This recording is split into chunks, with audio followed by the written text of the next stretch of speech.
On this track, you will hear commentary by David Fincher, Brad Pitt, Edward Norton, and Helena Bonham Carter.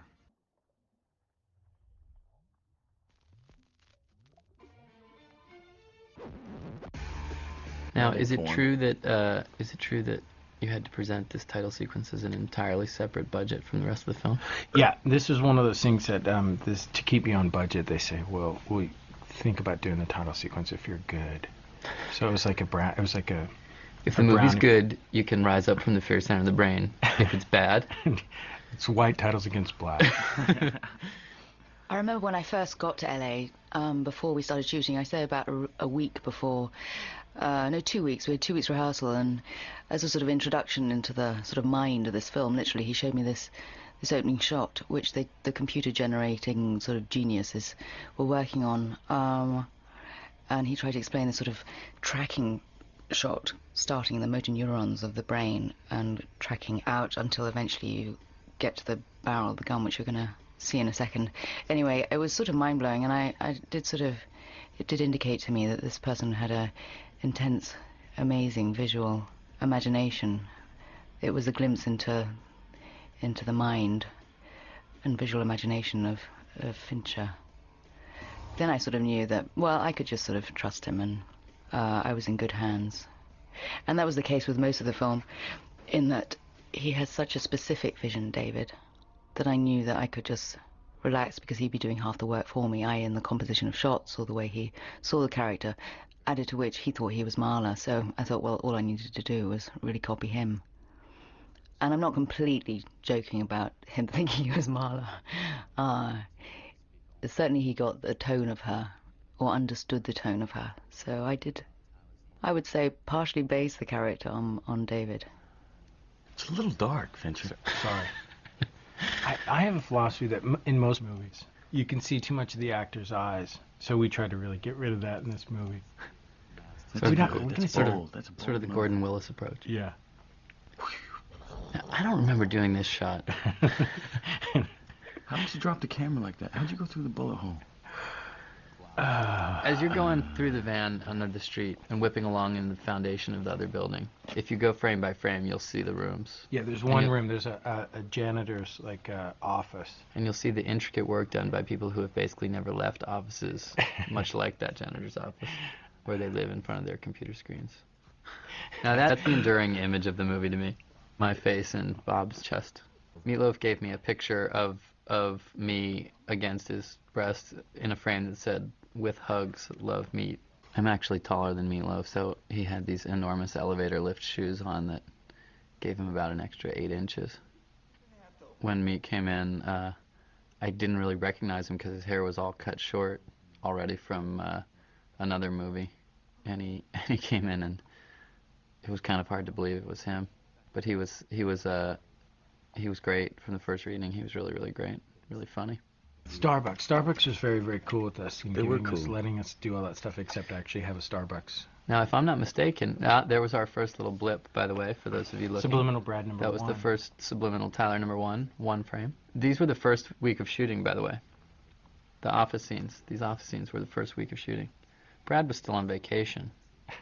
I was working then. Zach Grenier. Zach, woo!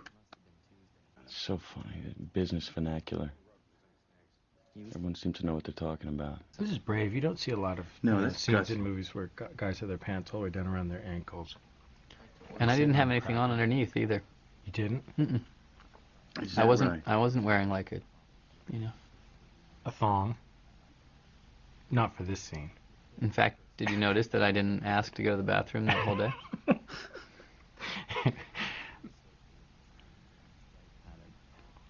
This is the shot, actually. Fincher, do you remember when we were doing this shot and we watched it on the take? You said you have to come in very precisely and you can't, you have to come in and you have to be at a perfect pace, and we watched it on the monitor, and someone said, "Norton resembles young Baryshnikov." I don't remember that. It was always kind of a challenge doing especially the early part of this movie. Well, really all through the movie, because the voiceover really goes all through it, but a lot of times we were shooting shots knowing that the voiceover was running over it, and you have to time the sync of the voiceover fairly closely, especially in moments like that where a voiceover line comes in between two lines in the scene. Sometimes we had Dina Waxman, our script supervisor, sitting off stage, like quietly reading the voiceover lines in the spaces where they were going to be, so that we would do the timing of the actual lines right. Subliminal. Think. I love using a subliminal advertising technique to introduce a character. Actually, when we were doing the transfer of the film, we they send as we finish the reels out, they'll send them out to be quality checked and quality controlled, and we did get a lot of notes back that there was some dirt on some of the frames. Really? Yeah. Big discussions about this section, about the balance of humor and reality, and we're dealing with something that there are people walking around with and living with and dealing with, and finding that line of empathy and still finding the irony within. This is the kind of scene that, I don't know, only people with no sense of humor saw as negative. Here's one of the first clues of who Tyler really is. Because he repeats these words right here. I look around this room and I see a lot of men, ... All this was shot, a lot of it was shot downtown in Los Angeles, spaces that don't look like any place in particular. I think kind of the idea was to have a city that's everywhere and nowhere. Meatloaf had just spent a decade losing all this weight, and he gets a job where he's got to be fat guy again, and so they have to build this fat suit for him. And there were 2 suits invented, right? 2 suits made because of the studio. One with nipples, one sans nipples. And I remember the first week of shooting, the only response that we got from the studio about things that they liked or didn't like, they sent us a memo basically saying, is it necessary that he have these giant dustbin nipples? Dustbin lid nipples. And I was driving down Beverly, and I looked over, and there's this woman asleep, this homeless woman asleep in this in a bus shelter, and I looked over, and she had these giant nipples poking through it, and I was like, you got to get a picture of this person and send it to Laura. I think you should have quoted Larry Flint and just said, complain to the manufacturer. Looking at this shot, I did a shot once with Meatloaf that wasn't in. It was a shame because I had to cry, and you always think when you have to summon up tears and then it's not in, you think, oh, what a shame after all that effort. And in fact, we reshot it twice, but I think it was more to do, it didn't really match or suit the introduction of Marla, much as I like nestling into Meatloaf's breasts. I felt pretty bonded to Brad and Fincher, and just in terms of that it was in essence a comedy, or a black comedy with a heavy element of satire in it, so that in these kinds of scenes, the support group scenes are emblematic of that, because if you didn't approach these with a certain tongue-in-cheek kind of black comedy, then you'd just be missing the point, I think. I think Marla, definitely, if it was not for Marla, Tyler would not be engendered, and that the need to invent Tyler comes from meeting Marla, or in confronting Marla and somebody who he could possibly have a relationship with. He's too scared and retreats and invents this character that he feels could have a relationship rather than himself. That's when they were saying, thank you, Travis. Yeah. Which was... an ode to Travis Bickle. Right. There was a period where I was going to have all of the fake names that he uses be names from De Niro characters in the 70s. Prior to that, it was all names from Planet of the Apes. I had Travis and Rupert. Right. But there's also, remember, Cornelius in there. But then Cornelius got in, and then when we ended up in a sickle cell anemia group, Luther got in there, remember? Yeah, that's right. So it ended up sort of a melange between De Niro performances of the 70s and the Planet of the Apes. I think it's a great sort of end of the century character, a guy who's addicted to self-help groups and support groups. Christina, the girl playing the support group leader there, the person doing the guided meditation, is an old friend of mine from New York theater days. She and I were in a lot of plays in New York together. I remember the first time I went with the Dust Brothers, we walked away. I basically said, this is sort of what we want to do. We want to do it, and here's the script, and you got it. And they were just like, cool. and they like offered nothing back. It was just like because they were just Stoned. Yeah. But everybody was terrified of them because they'd never done anything before, and I was like, no, that's exactly what we want. We cannot have somebody do the music for this movie who's ever done it before, because it'll freak them out. Trying to thematically tie this all together. Yeah, I gotta say it was fantastic. We were pushing for Radiohead. Right. Yeah, that's right. For that Yeah, Brad and I had early Simon and Garfunkel Graduate. Right. Brad and I had a mutual fixation on the second 2 Radiohead albums. This is one of the great entrances. You can't really go wrong with an entrance like this. I mean, a girl walking into a testicular cancer support group and asking whether it's cancer. I just remember, watching it, you remember just little things. Of course, I try to do an American accent, so for me, I just remember trying to get the nasal A in cancer right. When doing an accent, which I enjoy doing, certain sentences sort of represent little verbal hurdles, like the most outstanding things from going English to American are the D's for T's you substitute, or T's for D's, and the nasal A's and the R's are particularly pronounced. So this is cancer, right? When you're with David, one of the foremost characteristics of working with him is the fact he does multiple takes, so you never walk away from something thinking you haven't got it. I actually thought the amount of smoking she was going to have to do in this movie might cure Helena, but I think she went from 2 packs a day to 3 by the end of this film.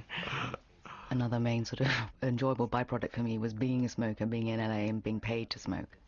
Do you know what I was doing below the frame on that one? We actually shot a version where Edward was masturbating as he's thinking about how much he hates Marla. And she's sort of making him incapable of even that. He's incapable of even that level of self-love. This is practically the only other woman in the film, Chloe, and the support group leader. I felt immense solidarity when they came on set. And in the book, it's Joni Mitchell's skeleton, not Meryl Streep's skeleton. Why did we change it from Joni Mitchell to Meryl Streep? She just looks more like Meryl Streep She than looked Joni more Mitchell. like Meryl Streep. Yeah, I just didn't think she looked enough like Joni Mitchell. Oh, I mean, that's you an easy could- answer. Yeah. Never have any fear of Rachel Singer, by the way, is a wonderful, Yeah. wonderful actress who came in, and there was a huge discrepancy, and I think Art Linson was the first one who just thought she was just too sad. It was too sad. It was too, it wasn't funny enough. They wanted somebody, Art wanted to see somebody funny deliver the lines that Chloe delivers, and Well, but we I were just- pushing it for that too. Really? At that time. Really? Yeah. And you I just said- love her. Yeah. It's And just- she did such a great job. Yeah. I And gotta she's say. just so, it just seems so tragic. no, let's I don't know why this shit pisses me off so much. meditation. These practices meant to distract and instead of giving people false hope. That's what pisses me off. Then again, I don't have any better answers, so. Actually, that was right there. That was one of my favorite Andy Kevin Walker lines. Which, If I had a tumor, I'd name it Marla. yeah. When we started rehearsing, the obvious question was whether we were going to visit real support groups, the terminal, or generally, so just any kind of support group, but for real. But we realised that it was wrong, only because it was ultimately it's satirical and it's not a totally realistic portrayal of, and it doesn't mean to be, and it would have been sort of the wrong frame of reference. Everything about this film is a slight, on a stylized, heightened realm. I love this little sight gag of her overflowing the coffee. It's just one of those. Did she tiny- do it? Yeah, watch. Oh, that's great. Never caught it. Never saw that. I was like, okay, and the next one, make sure the coffee overflows. She's like, got it. She went over. You know, to that's how the first. focused I was in the moment. But I never noticed that. You are good. In the Tibetan philosophy, God, Helena walks a fine line. She is tasty. Her role was a role that could have just actually read a little more redundant than mine and Edward's, a little more monotone. And she didn't get the credit she deserved here. She I saw you practice little delicate turns and twists and really filled the thing in. She's phenomenal. flowing as well as you. Helena's got such big cheekbones, you have to wonder if it looks like her cheeks are touching in the middle of her mouth. One of the things I always hated about Helena's hair, and so these little strands always came into her eyes, and they were so distracting because you always want to look Right. at her eyes. She has some amazing eyes. But it became this little tension thing because it was like they were always sort of dangling. She blinks and they move. I love the couple in the back there. Yeah, a little overacting with that. Always. With matching skinheads. Yeah. I like her little Coke ring, Oh, they're good, aren't they? Yeah. Look at them. a little flower ring for hiding Your bindle. Actually, in the Fight Club catalog, that was one of the most hilarious ones. That was actually one of my favorite marketing tools. Was the The Fight Club press kit. catalog. It Beautiful. was genius. I'm holding on to mine. One costume decision which was made very early on, principally because David said to Michael Kaplan, who's a fantastic costume designer, as soon as she gets here, make her taller, because the guys are about 6 foot and I'm about, I'd say 5'3". I'm approaching a dwarf. So I wore these platforms, which I loved because anything to help lengthen the leg. But was fast regretting it after doing about a marathon, walking up and down that street after about 36 takes. So most of the time, I must say, might be a bit disillusioning. A lot of the time I'm thinking about my feet. This is one of those things, when you shoot these walk and talks with Steadicam on the streets, it always ends up being a disaster in terms of sound. And I don't know who is doing our transfers of our tape every day, but they just sounded horrible, so we went in and looped the whole thing. And I remember Edward just going, "Oh, this is crazy. I can't do this. I can't." And We this spent a scene here, whole- too. Yeah. We spent at least a day on that scene, getting it all right. And then when we finally got to the mixing stage, David Parker, who did all the dialogue stuff, played it back for me. It just sounded amazing, so we just went with it. The production track. Yeah.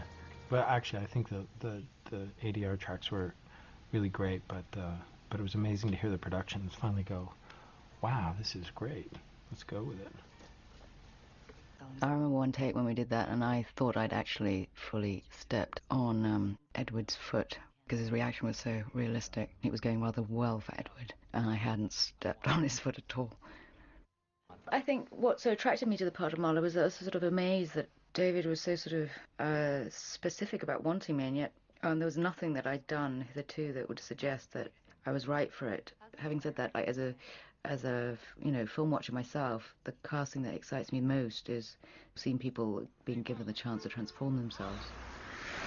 I remember we were shooting this scene. She's on the street. She almost got hit by a car. We shot that twice. We shot this scene You once. reshot that, and I We wasn't there reshot the it. second time. Yeah. Well, the stunt guys.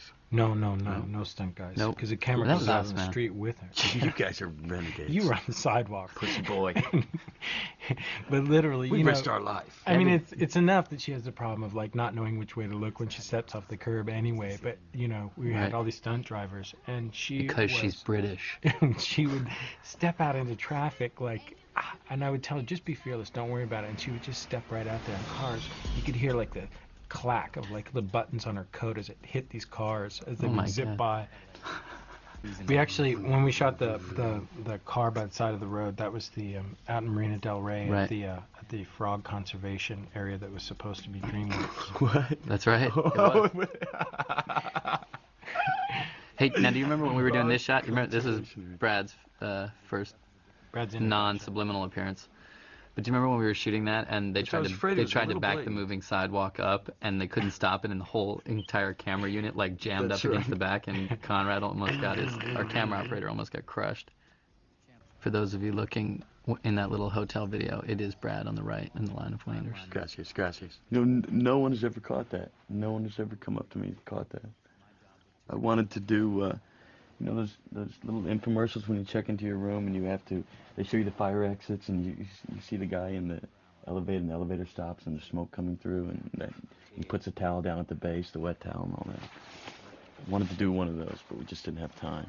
So it was reduced down to that, but it's pretty pure and not even in the middle, off to the side.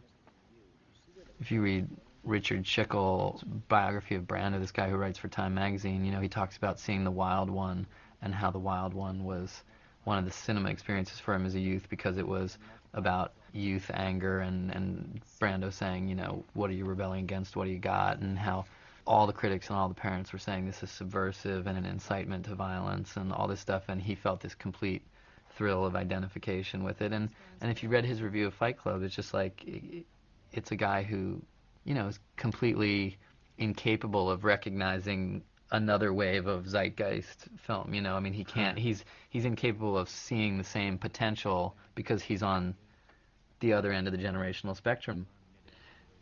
Now watch this shot coming up. Boom. The stewardess gets... See, I was trying so hard to keep my eyes open, but Fincher kept blowing this air cannon into my eyes. I thought I should have this serene look of fascination.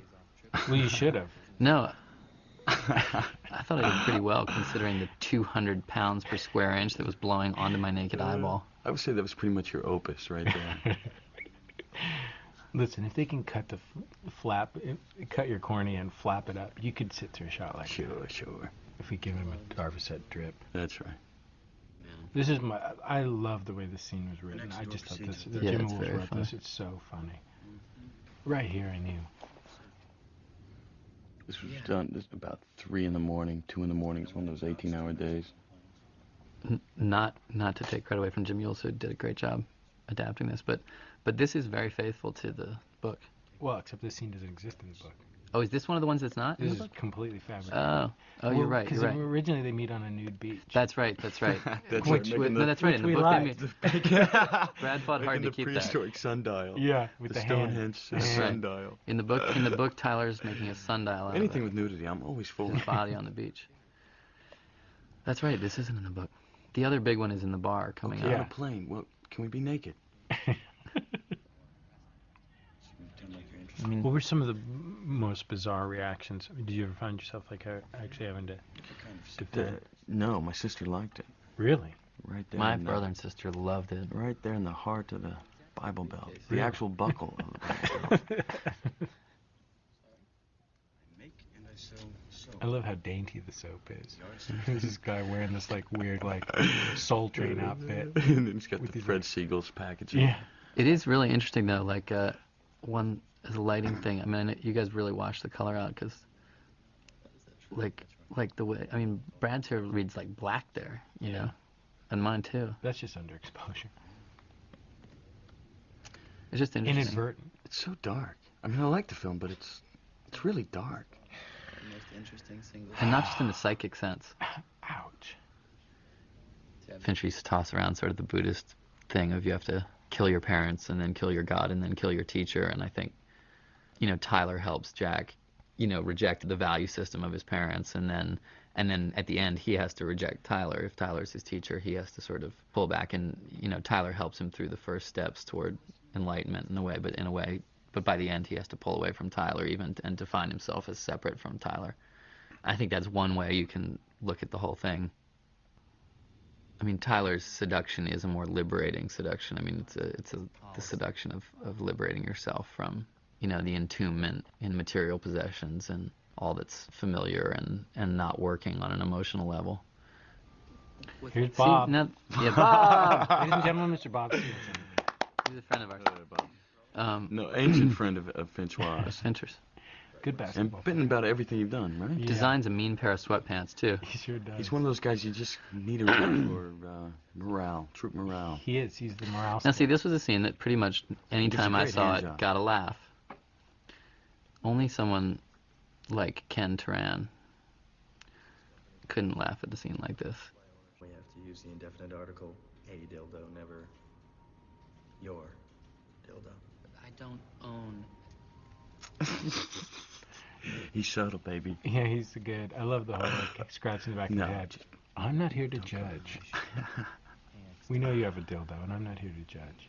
Now, this was power, I gotta say. I felt a little power surge ripping through LAX with It took Brad about Pretty 8 takes to be able uncontrolled. to get that car into gear. you're out of your He mind. did it first one. You had to keep getting your head turned right. Tyler on on sort of a philosophic, political level, he definitely represents sort of, I think, a very Nietzschean impulse toward the idea of nihilism as a practical approach. I mean, it's a lot like sort of Nietzsche's Zarathustra. It's the idea that nothing can change in a positive way unless a lot of the old values are ripped down. What gets explored in this film is the idea that nihilism is a very sexy idea when you're young and feel frustrated, but that becoming mature means recognizing the practical limits and in some ways the hypocrisies that nihilism lends itself to. I have a funny story about the night we shot this coming up right here. Okay. Now, in the lobby of this building, there was a fountain which was turned off, but the water was kind of basically at floor level. And right before this shot right here, I was sort of trying to get, appropriately in that mode right there, and I just turned with all those extras around and stepped right into the fountain, and was up to my calves in the fountain. But Like, fortunately, literally. the shot didn't have my feet in it. Literally, So that's like outtake material, my friend. literally like 5 or 6 people, crew members, just stepped in that fountain over the whole. It was just They like did? you would hear splash, splash, splash, and somebody would go, "Oh shit!" We were like, "Should we put up a sign?" Later, tell me that the pilot light. Edward's strength is he always knows where he wants to be within the context of the story. The drawback is sometimes its planning keeps it from being fresh, in theory anyways, but the guy is just so exquisitely good that he never gets in the way. Me, I'm the opposite. I let the day dictate what's going to happen, and so for me it's more of a hit and miss. Drawback for me is when I'm missing, I'm really missing. I don't have that to fall back on. I always liked that her voice. We talked about that when we were writing the script about, or working on it, just about how her voice should trigger the explosion. Yeah. Hello. See, thematically speaking, That's good stuff. I always thought that at his moment of sort of desperation, he kind of has this impulse to call the woman, which is pretty much the impulse he should have been following all along. But she's too much like him. He sees himself reflected in her too much. These underlying themes that we don't state, but just hating someone the most because they represent you, yourself, they reflect your lie. It just astounds me, this movie. And so as soon as he hears that voice, he hangs up and then basically calls the other guy, who of course is his imaginary friend.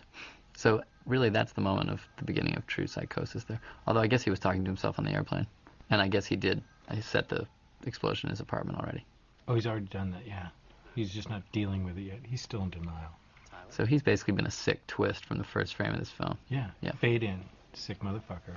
Goes on. I Junior. actually wanted to, before we started, I was trying to get Finch to let me be the self-help group leader. Walk into your cave. Feminine style. So You wanna you created dress your as a whole woman. alter image. We had to loop this scene, and again it was one of those 14-hour looping days where Finch and I were getting a little slap happy. And in the last take, we're just doing some potato chips. I just love that he grabbed that one. Now this scene was another scene that was not in the book that was kind of a collective effort in the office. Yeah. Toss it out the window and move it. No one cared for that. I love the Lorraine Bobbitt reference. It just never went over. It's one of those things that crushed me. We Kind of spitballed this came for out of a lot weeks. of this kind of came out of a lot of spitballing. A lot Of of all of Nerf us. basketball. A lot of Nerf basketball. A wardrobe that was getting. We had a longer rehearsal period on this than any movie I've ever worked on. And we spent most of it playing basketball. And we spent most of it shooting Nerf hoops. Most films do tend to wrap things up thematically in a bow and let you go out of the theater knowing exactly what the message was that you were supposed to take from this. And when films that muck around in these kind of ideas resolve in some ways ambiguously and dump a lot of it in your lap and say you have to sort through some of this yourself and figure out what it means to all of you, what components of it you agree with, what components of it you disagree with, people get very uncomfortable. People don't like it. Rogaine, Viagra, Olestra. I loved your insistence on getting Viagra into this somehow. It was like Viagra had to be in there. It was exactly right. Your instincts were right. Thank you, man. And yours with Olestra. Olestra. A little more obscure anal leakage reference.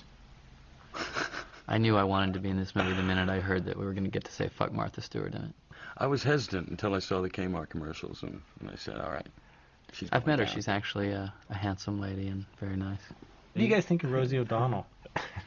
Rosie O'Donnell just hated this movie. I know, but And I No, really, that's okay. She hated know- it. It was you know- fun. No, but she was saying this movie disturbed me. I could not sleep for nights. It hit a nerve. It struck some nerve, whether she wanted to look at it or not, and that's what I You know? Yeah, but the deal was she gave away the ending on national television. yeah, I know. It's just I unforgivable. think the auxiliary tract is a good place to be bitter. The what? Sure. Yeah. Sure. That- I mean, where else are you Because gonna? basically, viable basically one. anyone who's seen the movie, bought the DVD, and decided to go ahead and listen to all this is a fan or is liking it. You think so? Yeah. Or looking so, for ammunition to bring us all down. Exactly. no, Just I'm just wait. I'm just gonna I'm gonna have assume to I'm gonna write an assume the positive and apology. assume that anyone listening in here is cool. I think another thing that was sort of informed the whole experience of doing Fight Club for me was that I was playing a supporting character, you know, who was working 40 days over 113s and spread across that period. So it was quite difficult. I suppose one of the greater challenges was trying to remain emotionally involved and concentrated and coming in, you know, having had 3 weeks off to do another scene and somehow, you know, resurrecting her. I'd never been asked to do that. I'd never had to sustain a performance over 6 months, but, you know, erratically. But that was definitely one of the sort of challenges of the job. Yeah. Now the casting for this. Fincher appears in all his films.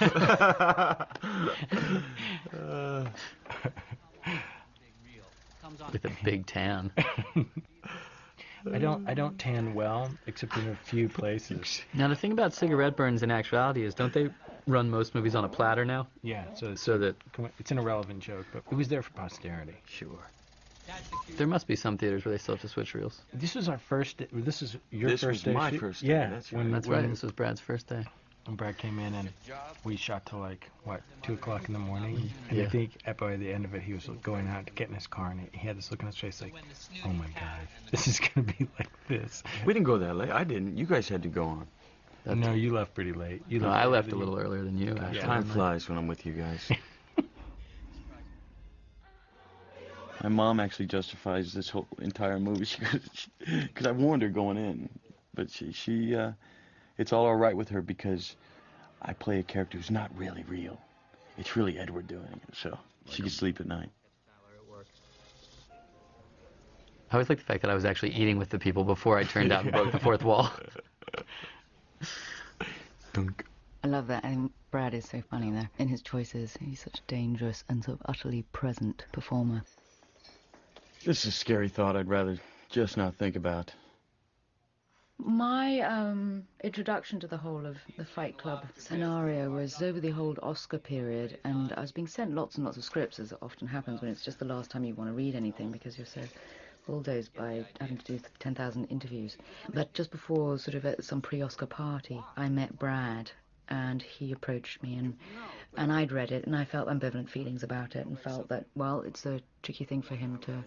We discussed a sort of moral issue and whether it was a responsible film for him to do, and he was very intelligent about it and very easy to talk to. Anyway, we discussed it, and then I met Fincher, I guess, a week later, and then was very impressed with him, particularly because he was so completely unlike what I'd expected. I thought I'd get a very, full 150% testosterone, sort of macho, possibly somewhat immature adult.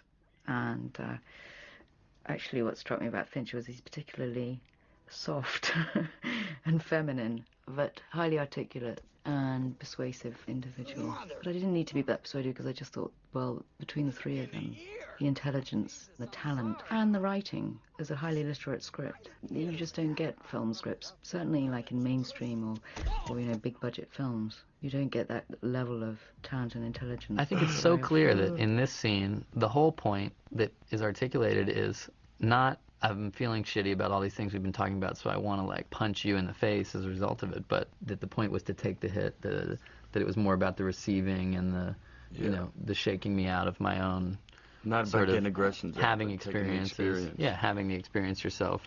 Even if it's difficult. This is some of our best ad-libbing right here. Yeah. This is a little free-form interpretive dance session there, unchoreographed. I love the post-coital smoke. Yeah, it's touching. We Gun lovers. reshot that, but it didn't get used. Why? Too long? Yeah.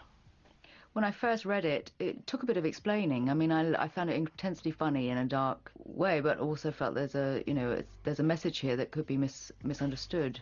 Admired it for its boldness, but knew that it needed careful and responsible handling because it could be taken literally. I knew it'd be controversial, I knew it'd be misunderstood, but I knew that the position from which all the main artists were working, the director, But he said he'd been there for Edward and Brad, they all had the right intentions and the right sense of they were operating from the right place. One of the most interesting things about the experience of this film for me was watching the wave of the response. And I think part of what was exciting about it is that on some levels, a movie like this is not for your average mainstream audience, and yet it got made by a major studio at a pretty lavish production level, which was very exciting because I think we knew it was going to be provocative and saw that as the whole point, and it was interesting to watch it sort of wash across people. What's so interesting to me is so many of these critics, and that's not to say that in sum total, I would say, reading through sort of the national critiques of this film through the packet, I would say probably 70% of them, I would think, fully went with the idea of it and were very supportive of its complexity. But there was that sort of reactionary 30% that were tossing around words like this is a fascist film and, this is just negative and brutalizing and all these things. And ironically, I felt like a lot of it came from the left. In a way, it came from sort of the reactionary left, which is not what you would expect. People coming up to me and saying this movie really shook me up, or I was thinking about it 3 days later, that's the idea. That's the ultimate compliment. That's why you do a film like this.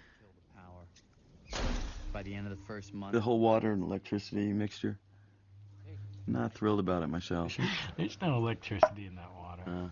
There's no electricity yet. But I always love the idea of Tyler as this guy who just doesn't, he doesn't like bother himself with the big issues. He's standing ankle deep in water and he's trying to really quickly Right. get a fuse out. That if you do it fast enough, say, no. You can beat the speed of light. Yeah, Okay. exactly. Yeah, as I recall, we were semi-trashed here. It's possible. You guys were? I do remember that we kept hitting our own food truck. That's Yeah. right. The balls ricocheting off the catering truck. Tonk. Oh. That's a nice tribute. Nice tribute to Drew. We look for ways to just create our own entertainment. That's where that and the golfing came out of. Now you were naked during this. Yeah, Of course. Yeah, Fincher chickened out. 'Cause unlike What the are you average talking actor, about? There was go the there was a distance. great shot where Brad went past me and I flicked my flashlight up and we had a great shot of Brad's naked ass riding away. I gotta say, it was too much. It was It's too much. There it is, right there. And Too much. It derailed it. There's too much sensuality. Now, that came too from a early. real wreck. What happened was I actually wrecked before on a take, losing control, going around the corner there. And then we tried to recreate it. It's never as good. It's never as good. The what? The recreation of the wreck. We could reshoot that. We have Let's no do it. time. When does the DVD come out? If you could fight anyone, who would you fight? Now this was a scene that got reshot. That's right. This was the scene that. Yeah, we shot this originally on the couch outside in the back, and Under this the one was one that stars came out so much better the Yeah. second time. So much better this time. And it was this scene that earned us the gay support. Yeah. So, while everyone else trashed us. I love the idea that they're so comfortable around each other. Right. They can bathe. It's like the guys' locker room. Yeah. We still had 40 Tylers at the Santa Monica Boulevard Parade. Packing them in. Is that true? Yeah. A lot of people was a went bunch of out for Tyler. Halloween dressed as Tyler Durden. Yeah. Well, there you go. I bet too many people didn't go dressed as Ken Turan.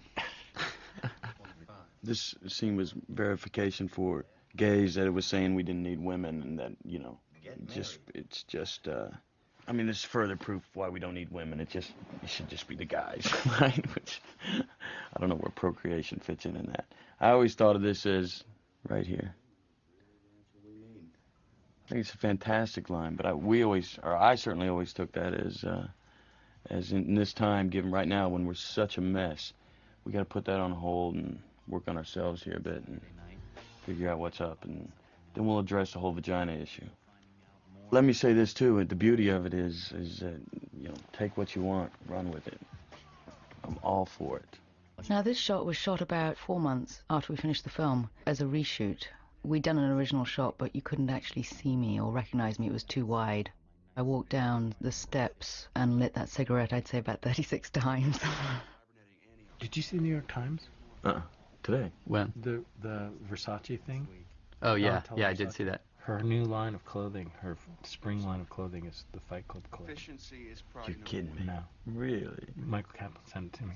For the true wonks, Michael Kaplan, the costume designer, also Extraordinary. did Blade Runner Gotta start with Blade Runner. and Flashdance, which we're not sure whether we should applaud or boo him for, but he did put women all over American leg warmers and torn sweatshirts. That moment where you flashed the teeth, Yeah. that was actually between takes. Right. We were rolling the camera and I said, wait, let me see how much blood's there. And you went like that. Huh. Oh, we got to use that. Oh, that's too great. good. It has that love great this kind intro. I love this intro to Here's a Fight good Club. shot. It's the jack-off shot. What was his name? Paul, right. Great voice. Great dancer, too. Except that every day I would turn and go, oh, Neil Young's on the set. This was a good shot. It only took about 40 times. Worth it. Go all week on this shot. Yep. Brad and I were talking the other day about how when we first came into these Lou's Tavern scenes, we both looked around and went, oh my God, everyone here is like a middle-aged biker. And we both found out, we independently went to you and said, you know, we really should get a couple more Practicing yuppies in here. But you see him. Yeah, no, but you did, we got him in, and Yeah, it did look like a biker bar. yeah, it was a little too fringe. Okay, now admit it, we're a little underlit here, Fincher. Stop. It's supposed to be in total darkness. That's right. Then Here you they turn come. the lights on. But there's supposed to be a little bigger difference between the lights being off and the lights being on. I remember you getting a little agitated that day when it was supposed to be this big shagung and nothing was really happening. Click. Yeah, it's like nightlight went on. Remember we played with the idea of having me lip syncing with Brad on these, or Yeah. just subtly. We shot one like that. When I first had my first interview with Fincher, I did sort of have huge reservations because I'm not particularly pro-violence on film, particularly not when it's gratuitous. Having said that, since the whole film was about fighting and the mentality behind it, it could hardly seem gratuitous. But watching it and also discussing it with Fincher, as a woman, I thought it was a real keyhole glimpse into what it means to men and the need to fight. And not so much to inflict violence, but to take it. And it isn't so specifically about violence for violence sake, but it's more to do with the sensation of feeling alive. I mean, it's a desperate statement to say about society that people have become so benumbed and so dead spiritually and emotionally that they have to hit themselves in order to feel truly in the moment. It's the same sort of psychology as any kind of addiction or any kind of self-destructiveness, that people need to inflict pain on themselves to try and obliterate the other kind of psychological pain they might be suffering from.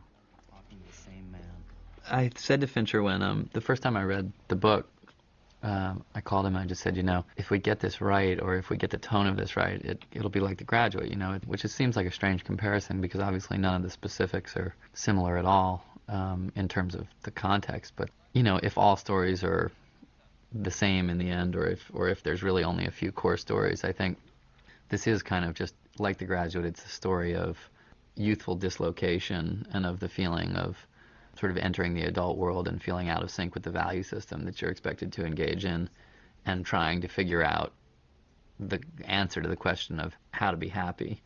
And I think The Graduate, you know, is very much about a guy who's out of sync with what he's expected to plug into.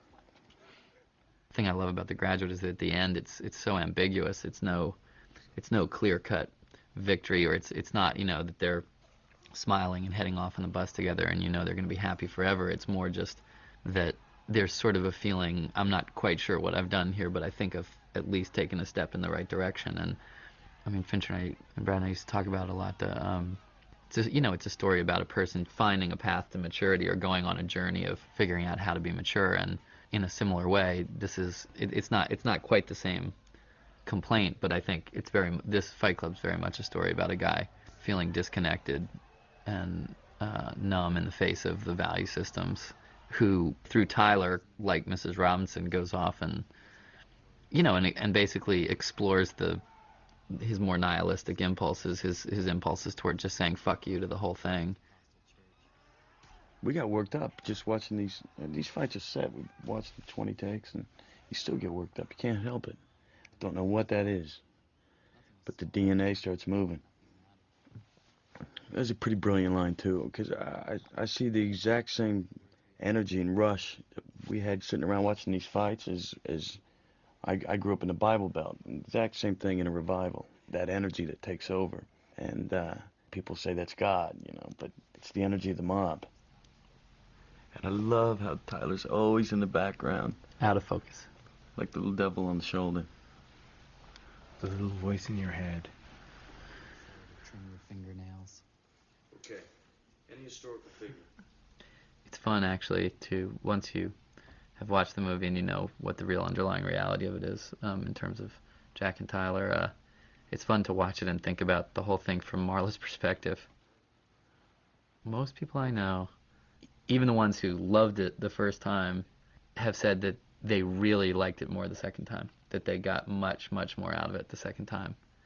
Because it's such a sad and funny portrait of a guy who's completely insane.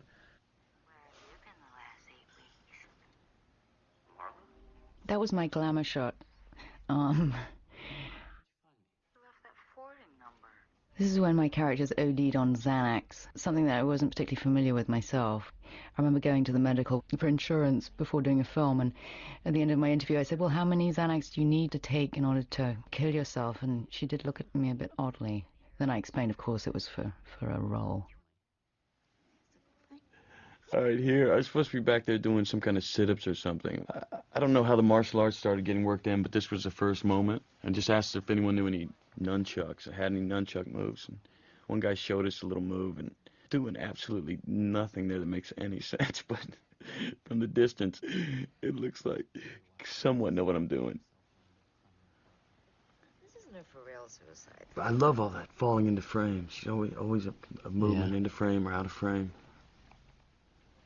You're trying to keep Marla playful, so it didn't seem like, even though she's, you know, a kind of fashionable nihilist, that there's something sort of playful about her. And this is a shot. Those aren't my breasts, I hasten to add. I wish they were. But this is a computer-generated shot, which consisted and demanded me and Brad taking sort of positions in the Kama Sutra for about 12 hours and have still cameras take pictures of us. So we were covered in dots, painted white dots all over our bodies that the computer could recognize. They couldn't recognize our body. And then it was fed into the computer. That's Fincher's version of a sex scene. I kept saying, I want to fly between her stomach and around her breast and under her arms and through these beads of sweat, frozen like Luke Skywalker or something. It's like, sure, Finch, whatever you want, man. I love this. The gargle's so great. And the wink. It's so funny to watch this movie once you know what the underlying reality is. It's really funny to watch all these scenes with her. She's so funny. She comes down, she gargles coffee, gives him a wink, you know. He's a jerk to her and she leaves, you know. People would get so, they would be like, oh, we hate her, we hate her, we hate her. And then the second time you see it, you feel so sorry for her. Like, she endures so much awfulness. whose robe is that? I had this roommate. This was her horrible robe. This was her ratty, rotten robe. I borrowed it for the the flick. No. Well, I remember because Andy and I come over to your house. So when he comes down in that robe, he's like, "What do you think? Is this Tyler?" And he's got like the yellow sunglasses and the Gucci loafers. And I was just like, "Okay, pack it up, put it in a box, send it over to the set." It was hilarious. Live up to his name. Fincher's so funny himself, so he adds in death hairball. That was his idea. I just remember me feeling profoundly sick and delivering that line time after time upside down. But I love the way he shot that whole telephone sequence. Now, how could Tyler evolve? We shot this movie, I think there was 138 days of shooting. I shot in probably 130 of them. It was definitely the longest shoot I've ever been on. I worked essentially every day of the principal photography because I think this scene right here that we're going through is actually the only 40 seconds of the film that I'm not in. I think this was probably about the only half day I had off. Now, as you can see in this scene, it does contain a dildo, which I'd specified had to be on the larger side for the joke to work. Bucky, who's an incredibly thorough props buyer, approached me rather embarrassed one day, saying, well, and took me aside and showed me a whole range of dildos to choose from. I think I got a hamper full of dildos for my goodbye present.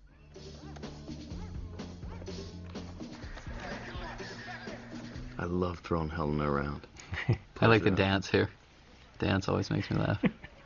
It's to throw them off. Well, what's funny about it is when you shot it, you obviously didn't have the music going. No. But when the music's in there, Finch said he would have funny. some drifting from down the hall or something. She's not frail either, I'll tell you that. Yeah, She's she is. just banging into this wall Yeah, at the she's bottom so of the steps. teensy, though. It's such a relief when a director knows what they're doing and so knows what they want, but as I say, contributes to the characterization in the way they see it, and how they're going to frame you and how they're going to light you. And he has also such specific ideas about costume and lighting, but down to such detail. Tyler is just all unrestrained, blunt statement of everything. There's very little beneath the surface with Tyler, because he's basically just an id, just charging forward, you know. He's all about the purity of impulse and expression, and I mean, I think he's almost a puckish figure, you know. He's like the spirit of mischief, and my character is all repressed impulses, unstated things. I mean, that's why I love the device of the voiceover, that one thing gets said and then the truth gets heard inside his brain, you know. He can rarely say what he's really thinking. God, I haven't been fucked like that since grade school. Having said that, the whole crew started laughing. I didn't quite get it because, again, the slight cultural difference from... I didn't know what grade school meant. I thought it was just normal school, not primary school. The original line was actually, I want to get pregnant, I want to have your abortion, which was then deemed as just too abominable a line. So we reshot it, and that was David's rewrite. Didn't quite find the right tone in the scene. It just reads a little frat guy. Just kind of missed the mark by a few beats. But the flashbacks and where we finish off on them, don't speak, saved it. Yeah, I promise. Promise. I just said I love that moment of the, that's 3 times you promised. I love the like kind of little petulant stuff, the schoolboy stuff that Tyler always has. There you go. Promise, promise. It's got a strange code. All right, this is HBC and I just sitting in a room, sitting there screaming our guts out. Originally in the book, there was this whole thing about I am Joe's gallbladder. It was based on this Reader's Digest series that was. It was real. Yeah, it was real. real. My parents remembered it. And we couldn't get clearance from Reader's Digest when they read the script, so we had to come up with a fake Reader's Digest magazine, which was the Annotated Reader, which is what that magazine is that you see Edward reading all the time. I love this little suggestive shot right here, through the crack of the door. Looks like we're reinventing sex. All we're doing is flipping and jumping around on the bed. What are you doing? Gee, you look nice and bronzed there. Going to bed. All for you, big boy. Remember Elena and Venice, Helena's mother? She was laughing because there's that whole the rubber glove scene. I remember when that was when the film's unspooling and we're getting ready, and I start sinking in my chair because I'm going, oh my God, Helena's mother's here and Brad's gonna be half naked pulling off a rubber glove, like what would? And she was howling. She was howling with laughter. It may have been just she was so embarrassed. I was Was the rubber glove your idea? Yeah. I take full credit for the rubber glove. This was all in the first week, too. We can never get the smoker's hack from Edward to go. I would like go up to him afterwards and go, you know, we want that kind of do it. Don't look at me. It always gets a laugh, though. I must have done it right. No, it's funny. Go live in a dilapidated house in a toxic... The truly sad thing is we had no qualms on these sound effects. No politeness. No little hint of embarrassment. Just go.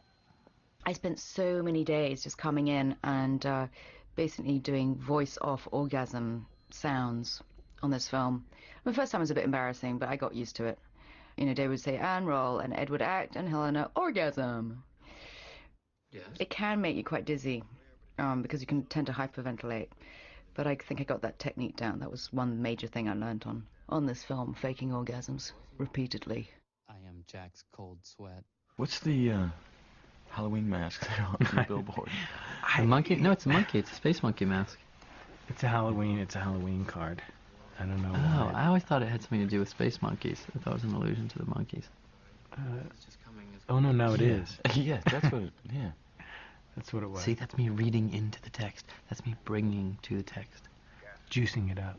It's a real luxury having so many takes, because you know, as I said earlier, that you'll never walk away with something without having explored every option. But there's obviously, you know, the challenges remaining somewhat fresh from take to take. Edward's amazingly inventive as an actor, perpetually inventive from take to take, and a great improviser, always coming up with some extra funny lines, but so natural in his style, naturalistic, and has such a sort of effortlessness to his acting that I just only hope that it would rub off on me, frankly. I loved every stick of furniture in Any kind of ad-libbing or anything, it was very, very occasional. I mean, Edward would be more inclined to ad-lib. I never do, because I know that I'll never come up with anything better than what's written, particularly when you've got a good script. I like this shot, though, because it follows him up and then comes back. Are you saying I'm a What's suspect? really cool about this shot is, which you don't completely get because it was intercut with the detective, but it is all one take. The coming in, the going out.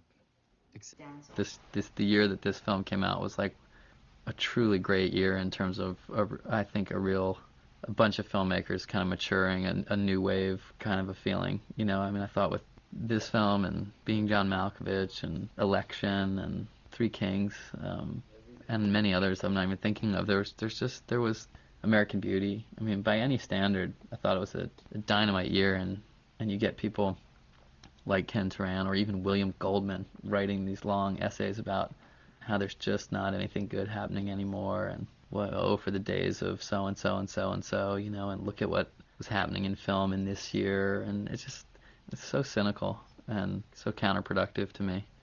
It's like this year to me was as exciting a year in terms of all kinds of stuff that was happening in film as any year in a long time, and you just had these guys just ranting and raving about their own obsolescence, really. Now, you could literally walk all the way around this set, so this is walking, you know, leaving through one exit and coming through, you know, crossing over upstairs very quietly, not to mess up the sound, and coming back down on the other side and vice versa. I love this. This is all one take. Pretty masterfully designed, I must say. Thank you very much. Oh no, I designed it. Oh, right.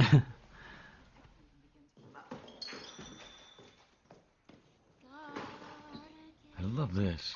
The song. Yes, psychotic. Gotta get out It was actually it was in the book. It's in the book. Yeah. But luckily, it's a Fox movie, so we could get clean. Oh, Very really? much so. How great. I was gonna say, man. That was the reason I think happened to Fox bought Suspicious this. Minds? They bought this. Yeah, exactly. They saw it as corporate synergy. We bought this book that can use one of our old musical titles. Now, this shirt represents the camouflage theme in the Tyler Durden wardrobe. It's a little loud for most people's idea of camouflage, but I think Exactly. it's, no. But it's in the places Tyler Exactly hides. that. In the book, of course, you never know the narrator's name, and nor do you in the movie know his name, because he's always calling himself Travis or Rupert or Cornelius. But in the end, he has to be referred to in the script, so the narrator's name in the script is Jack, because he reads the magazine articles about the organs that are I am Jack's colon and things like that, so we called him Jack. And I've seen, like on the internet, I've seen people banging around and referring to the character as Jack, so somehow that's gotten out. Or something like that, because there's no indication in either the film or the book what his name is. I knew what his name was, of course, but Fincher asked and asked what the name was, but I would never tell him. But this is just further example of what you don't know. It doesn't hurt you. I mean, we use animal fat. You think it looks any better than that? Might as well recycle. Such a disgusting but horribly darkly comic scene and idea. Now, obviously the film was based on a book, and but it was reinvented in this scene. But originally it was Marla's mother's fat that Marla was keeping in the fridge for, I think, to have her lips done at some point. Anyway, Tyler takes Marla's mother's fat from the fridge, and there's a fantastically funny scene in the book where Marla's outraged that Tyler should take her mother's fat without asking her, and feels so upset. How could you do this? How could you take my mother's fat without asking me? We actually changed this dialogue in order, because there was an issue with they sent the script, or they sent the scene over to the bomb squad, the LA bomb squad, and they said, yeah, that is the recipe for nitroglycerin, or for, TNT. You can't use We don't that. want to be unleashing that knowledge So we on the status quo. we cut a couple of the instructions here. Among your responsible filmmakers, you're the most responsible I've ever met. Now, the audience may not know this, but Edward and I actually learned to make soap That's true. I remember those lessons. I was just... From a woman who has her own boutique soap company in the Valley called Auntie Godmother. With everything else being so washed out, that green suddenly just pops. You know? Beautiful. It's crazy. But I love the Noah Webster reference. The what? Searing flesh. Oh yeah, right. Searing flesh.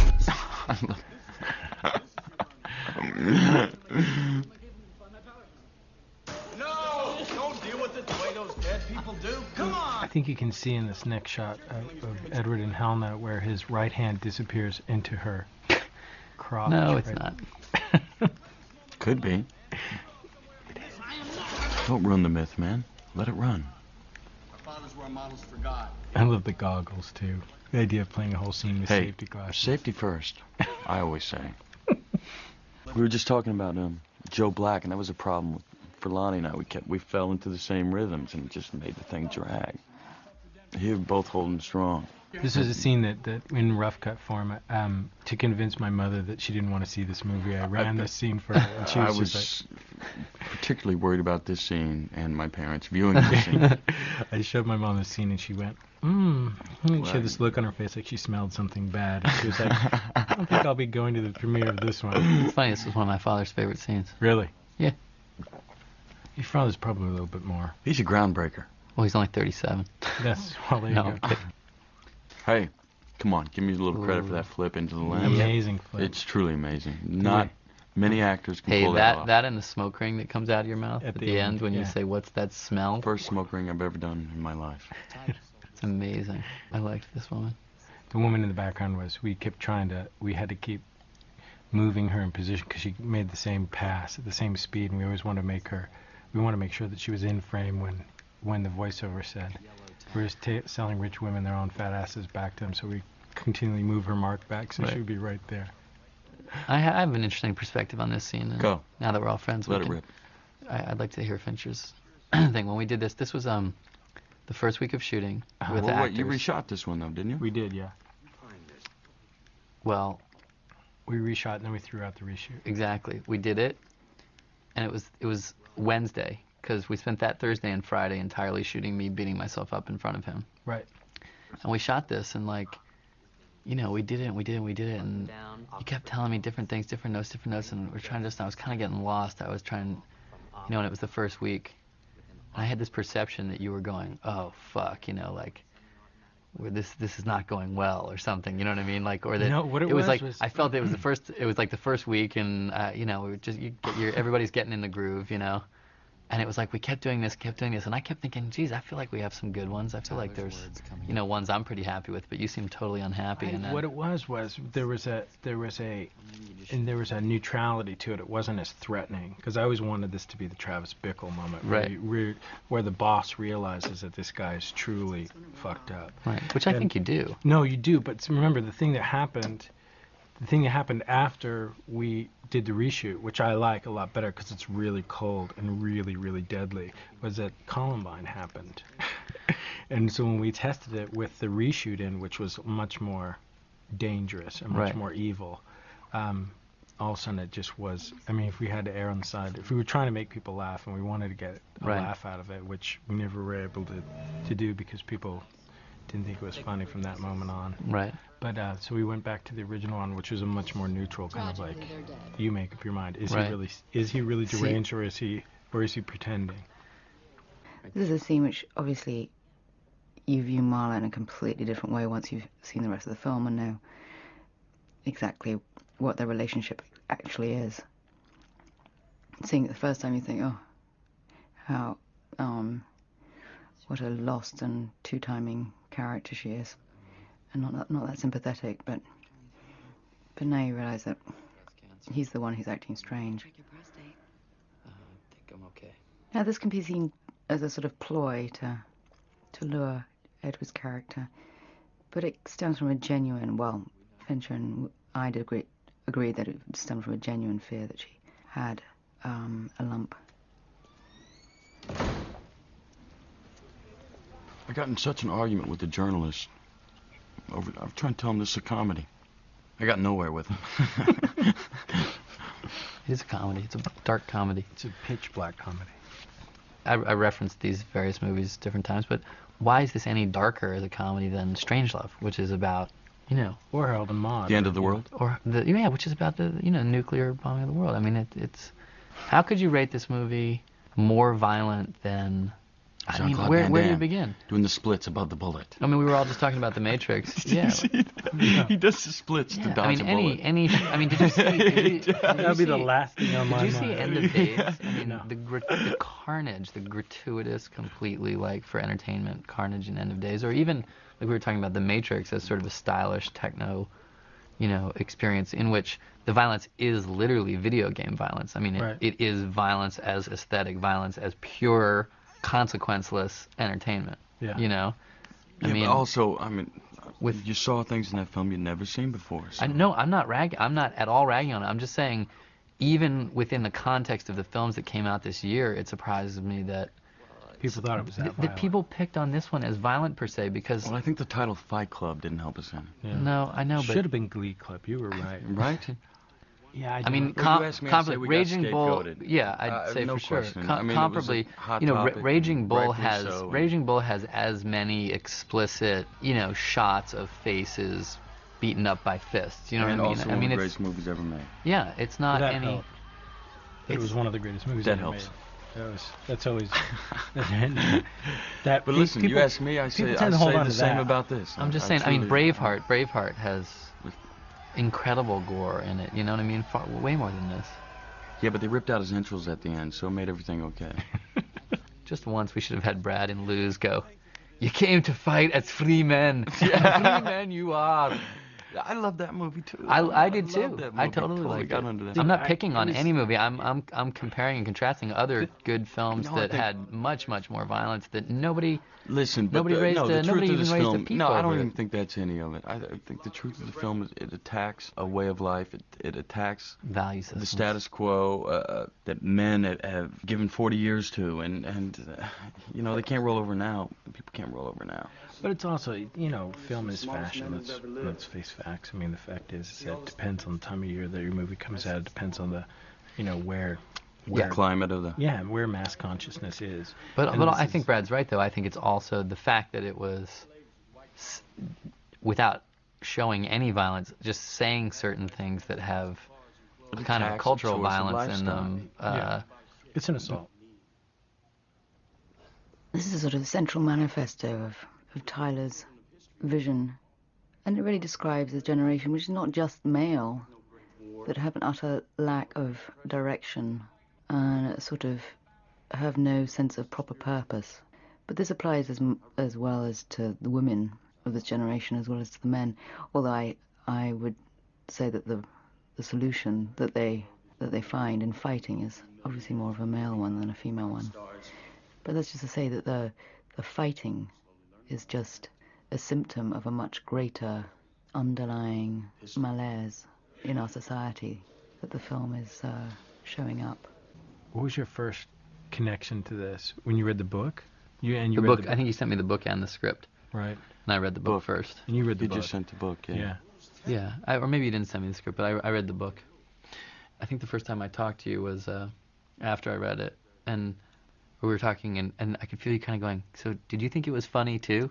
And I went, yeah, definitely, and you went, okay, good.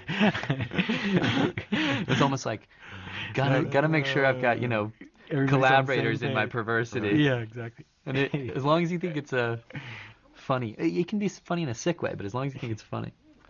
Edward and I met up in New York. That's right. Yeah, you told me about Right, that. we at the To see if we were in a hotel shooting bar. for the same thing.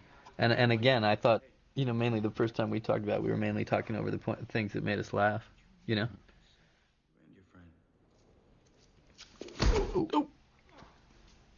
Nice punch. Actually, on that punch, because the reaction, that was actually a visual effects shot. Ooh, the wide shot when Edward reacts when you get punched in the wide shot.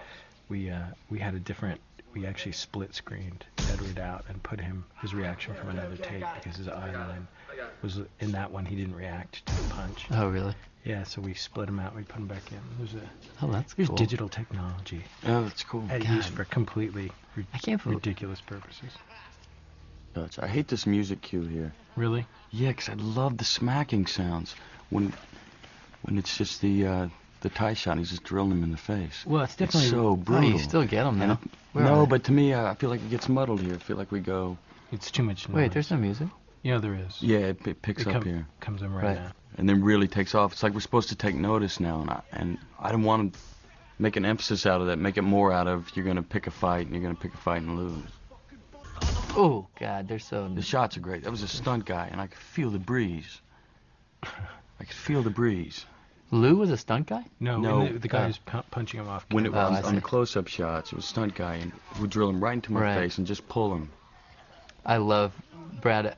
I think the laugh in this scene is one of my favorite things. I think the laugh is so funny. Fun. We get ourselves in trouble though, don't we, with the guy in the back holding us up, because he'd be pounding us too. Yeah, but I No, don't know. I think no, he'd be it's so trying to, spooky. He's trying to pull you You off. got to get the guy off the boss. You got to get the guy's barfing blood into the boss's mouth.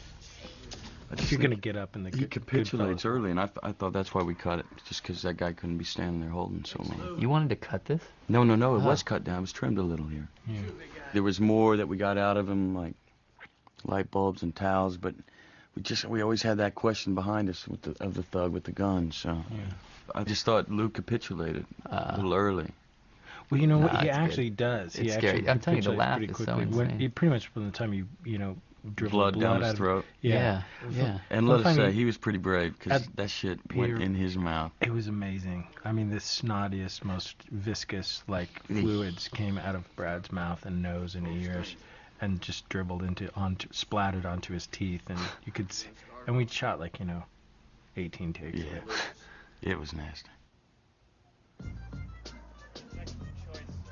Stuart Blumberg, I love this. Cadillac And salesman. the timing Holt has here is with the spray when we get to the...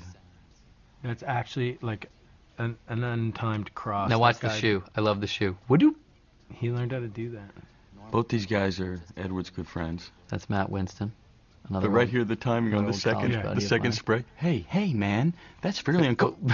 You can see the camera starts to bounce there because the camera operator started laughing. There was one take where he went, "Hey, that's the Bible!" That's actually the take we just cut out. We cut the dialogue out. And this Dusty's as well. Yeah.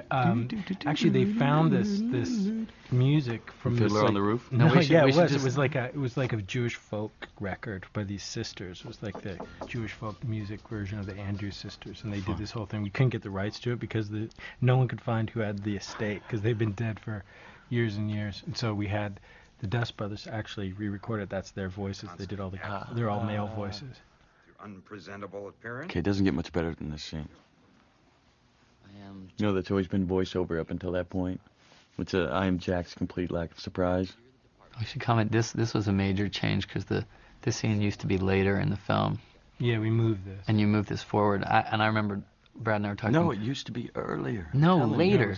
It was See, later. we had this debate. Okay, Brad and I you were guys are dicks. later. It came because after this, it used to be that No, it was- this came earlier It than came before Lose. Lose. Lose came after this. Okay, now you're No. really... What? Yeah, Yeah, it Lose. came before Lose. This used to come before Lose, and then you come home and say, I quit my job. You're all covered in blood. Right. And then he says goes, we got to gotta take it Fight up a notch. Club out. And then But we I got thought the to notch that it went up was to Project Mayhem, not to Lou. No, that was the thing. No, it led into Lose. Led into Taking up a Lose. notch was... And then he lets Lou Was beat the whole him, Lou and, speech. and then at the I end of it look he around. goes, "You're going to go Homework out." assignments. Yeah. So when we move this to make this one of the homework assignments, or to make it seem like it's one of the homework assignments, Right. The thing that it did was you had this tension, this dramatic tension coming into it when it says we have to talk. You're like sitting there going, "Is he going to pick a fight with?" Right. This Well, guy? no. I was just mistaken on the order, Brad. I You were correct. also want to say this You is were one of your absolutely correct. finest hours. This scene right here. Jerry Lewis is not dead. I will say that I did go through those tables and bookshelf myself. Like a too. champ, my fiat. Yeah, there's a definite Jerry Lewis quality to it. Or as we were commenting earlier, Harold Lloyd a little bit. Yeah. This part right here makes me And- think Harold Lloyd, the arm yanking him up, because it really does look like there's a string. That's the very Jerry Lewis moment. I love Zach's face. He just I has love this checking. incredible. Looking back, checking. Here's shelves. another clue. No. Now see, why does it remind him of his first fight with Tyler? Because he was beating himself up. nice touch. See, now, it always frustrated me. My arms stayed up, so you had to cut to get them to drop. Yeah. I see that. Yeah, those hits were really good. Now, see, the thing is, I remember it's the first time you watch a movie, or at least the first time I watch a movie. Oh, now the glass on the hand is great, because I just took a little off the floor and stuck it to the fake blood on the edge of my hand. And it gets such a scream every time it nice appears squirt in too the on audience. fall. Yeah, really good. Really good squirt, my friend. No, the point is, like, I mean, the first time I watched this, the first time ever I watch a movie, you are always analyzing it within the context of the changes that have been made from the way you remember it. You can't help it. And it's not for me until like the second time I see something that I can watch it on its own logic. And when we saw it in Venice that time with the crowd, it was the first time it clicked for me on how well it worked to move that scene there, because the audience laughed as soon as I walked through the door, because once it's been set up in the context of pick a fight, there's the tension. I walk in the door and everybody thinks he's going to pick a fight with the boss. Exactly. And it got a huge laugh. It was such a great move. Yeah, there's these two guys fighting. That's the Cadillac salesman and the seminarian.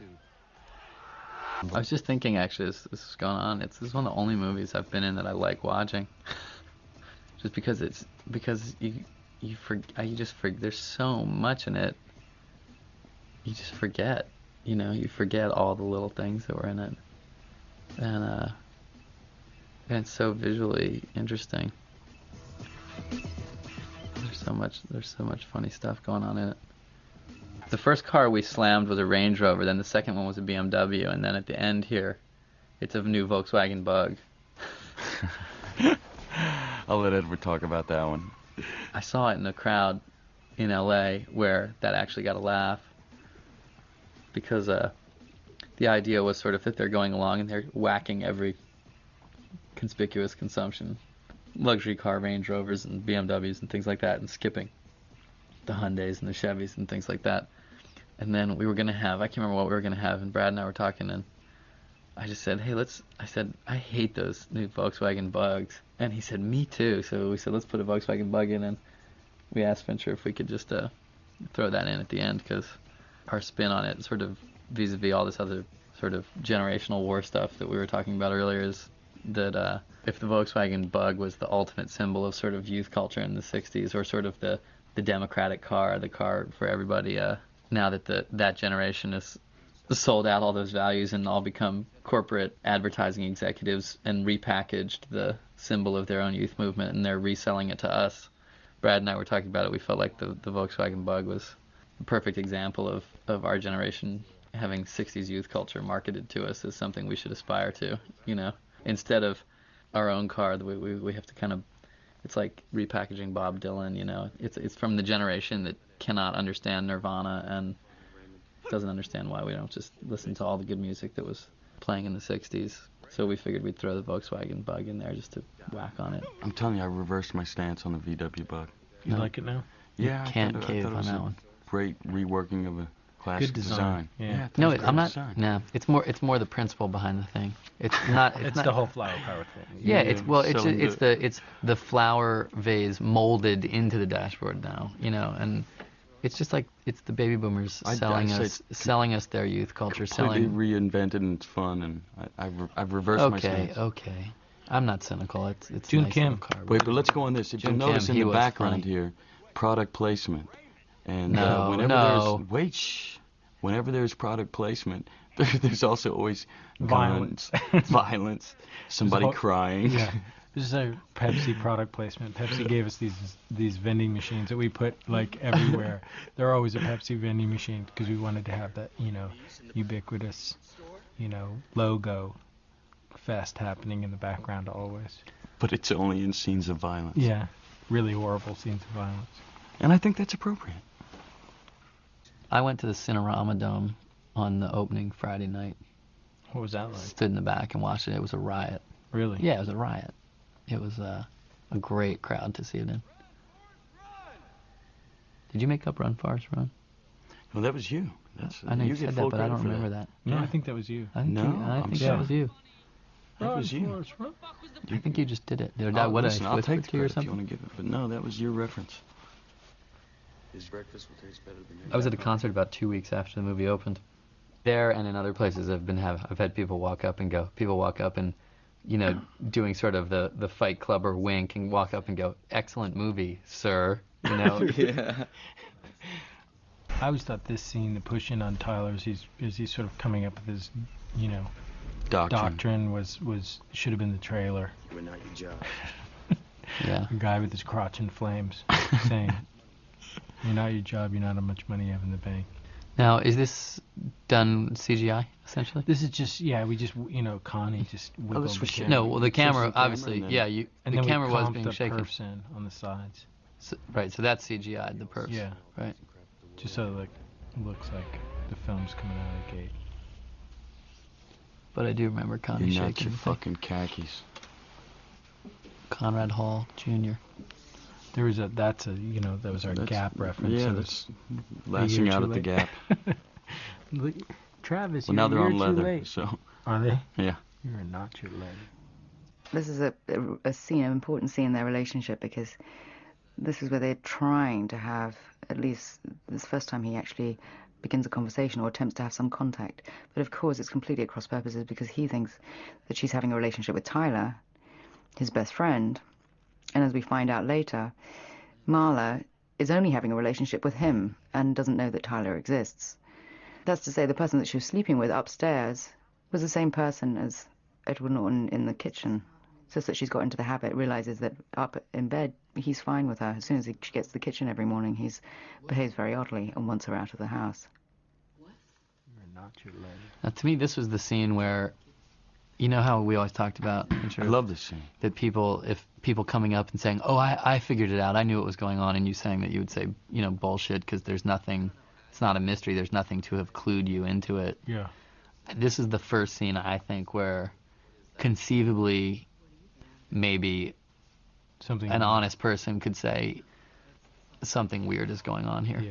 The other shoe was starting to drop. Us? These are two people talking at cross purposes. That's to say, I mean, You're not hearing all that noise? if you see the film to the end and then review it, you'll be able to work out that Marla is talking to her lover, i.e. when he refers to us, she has no idea who he's talking about, because to her, the only person that exists is Edward Norton's character. Whereas, at this point, Edward Norton's character, and as well as the film viewers, think that Tyler exists. Who did this? A complicated scene. What do you care? It's so misleading at first viewing, so obvious at second viewing. And this is a sort of perfectly reasonable question to ask your boyfriend. And he's outraged. I love how, like the film, the character, narrator never has time to keep up. Yeah. We're always a step ahead of him. It's funny, I read a thing, and I don't remember who it was. It may have been Amy Tobin or It's training. but they were talking about how they would have included Fight Club on their list of best movies if only the filmmaker's cardinal sin hadn't been Violated. yeah, which is you can't have two actors playing the same character. What book did that come from? I don't know. I read this and I thought, okay, well that's the conceit for the movie. You can have Peter Sellers playing 3 characters, but Yeah. not 2 actors playing 1 character. Yeah, it was amazing to read, and I just thought Go that away. just seems a little. I'd have to think about that one. I'm not sure. I think that's true anyway. I bet that's been in other films. I will have to call the police. For instance, Steve Martin and Lily Tomlin in All of Me. Yeah, Good point. How about that one? but they weren't on the list either, so. No, exactly. They wouldn't have made Amy Tobin's 10 best list. Anyway. Like this. Coming out like MacArthur or something, some demented MacArthur. I remember when we were shooting down in San Pedro and we had those, there's these great new lighting systems. These, what are they called? The floating balloons? Lumières. But yeah. there's these helium balloons now with light sources on the inside of them that you can use to float them up and tow them around on a string and put them almost anywhere you want. And I had never seen those. I want one in my yard. Yeah. Yeah, they'd be great for a party, wouldn't they? Yeah. No more little, because Chinese lanterns are such a cliche. Yeah. But remember, immediately don't you remember the cops came? completely discouraged. The cops came by because the San Pedro Police Department got like 3 reports of UFOs. No, I didn't Yeah. know that. because we had two of them. Remember, we had the bigger one and the smaller one floating up higher over the house there. And people thought it was a... Yeah, a couple people called in. My driver told me that, the Teamster guys told me that the San Pedro police guys who were just cruising by told... Smack? Yeah. This scene, I was first clued into Fincher's sadism. He's saying harder. I want you to really smack him. Well, I just didn't want to have to, it is Ian. So. I didn't want to have to Foley a head slap. Why not? Exactly. No, if we get one really good one, then we can use it for that. We'd been shooting all night long. Now the sun just came up, and we had to get this last little shot. And just wanted to have that kind of that Chinese propaganda rhetoric feel when they're driving around in the jeeps and it's being blasted over the loudspeakers. So what we had to see with a lot of extras, so you were on the megaphone all night. Yeah. So we borrowed the megaphone, so it'd be... I like that, like a re-education camp. Yeah. Now here's a really subtle clue. See, I'm carrying one of the green folders. Yeah. Exactly. And a camera. We threw this in just at the last minute.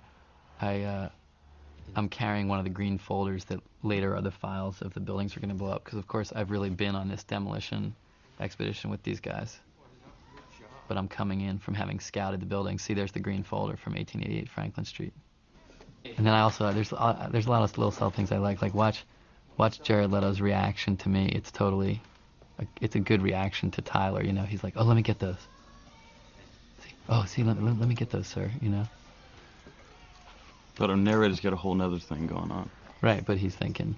He's the guy who's been left out at Animal House. Oh, now Stuart will kill me if I don't say this, but yeah, he's been left out. But then, of course, when he says, what did you guys do? They think he's testing them. See how Stu almost laughs there? Why? Because he was so excited that he did the no-look catch. Yeah. He almost broke out. Yeah. I've known him for such a long time. Like you know, he kept trying. Remember, he kept missing. Yeah. And then finally he caught one, but when he caught it, he was so excited he started to smile, so he had to bite it back. Smiley face is CGI'd, right? Yep.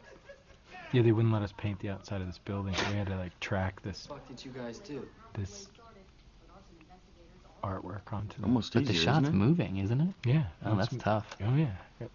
No expense was spared. You must have had just like an open account with these guys or something, or do you just do a lump sum? No. They charge you for every little thing like that? Yeah. No, Holy it was. Can't it was believe that. brutal. Every little thing. I like this guy. He's so stiff. Streets will be safer. He was great, though. Yeah, he was awesome. I know. He sounded. I loved it our was news so coverage believable. too. So well, she was real. She's dead a on real, accurate. She's a real news reporter. Yes, but still. Yeah, that's true. It's very real. I love the custom. Can you imagine if you looked? 60 I know. Can you imagine if you looked up and saw Bob waiting on you? Yeah. Feel like I'll just have milk, water. Pat McNamara. Stuntman, right? No, I'm not happy about getting thrown around the bathroom. No, definitely not. Oh, I thought he was a stunt guy. No, but he signed up for one. I don't think he had any idea. We told him what the scene was, but I think he was truly shocked at how much abuse he had. And that's where I busted my rib. Really? Landing on the knee. Oh, you did the exact same thing. That's so funny. It was early in, the first couple of weeks. Remember when they threw that that pot and it broke out the bottom of one of those sinks? Hopefully no one at the Biltmore Hotel is listening to this. Fine.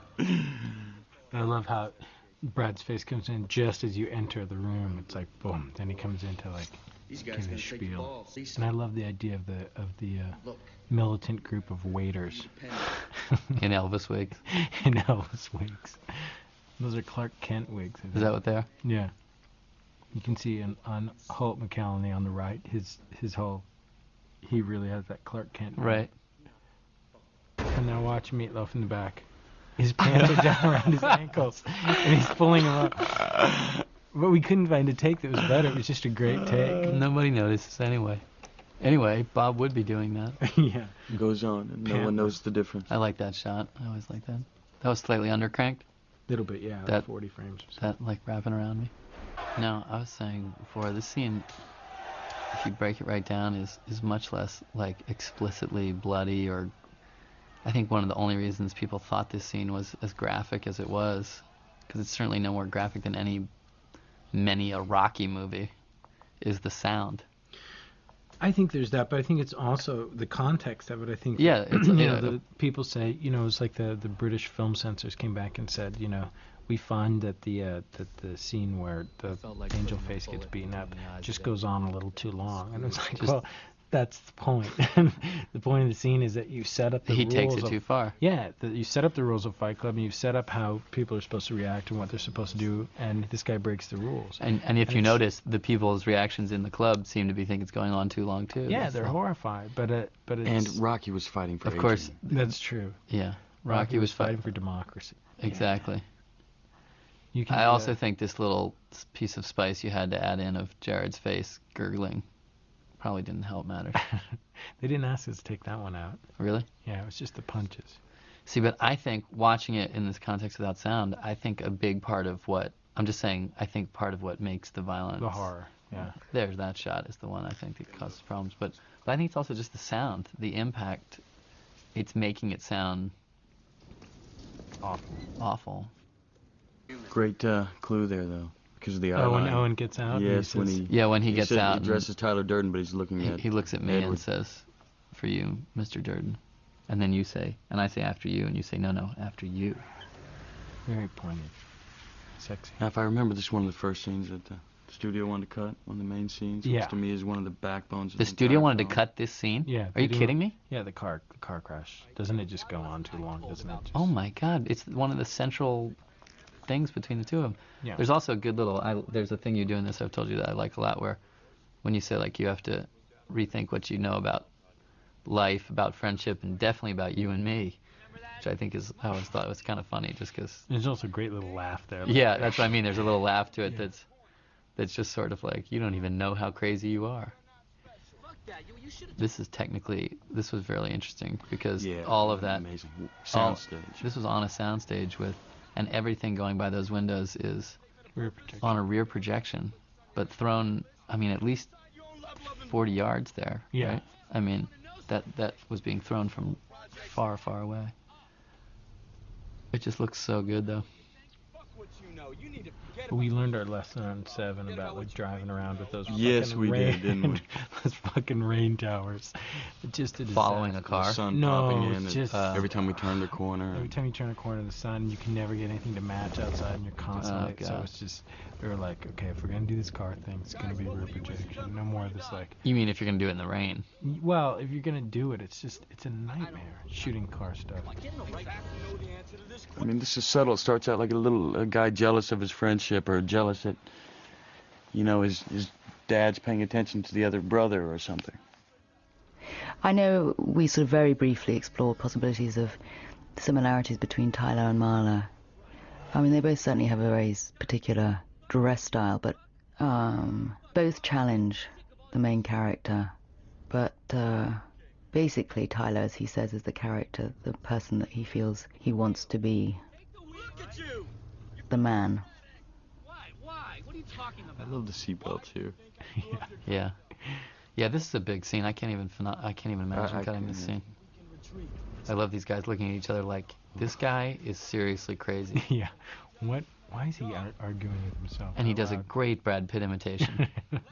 I love this inside the car. We've seen wrecks how many times? Every other film. And Vince wants to go inside the car. Let's experience a wreck from inside the car. So I know how a roast turkey feels from doing a shot. Right? I know how. Here we go. Puts Watch. it on a rotisserie. Boom.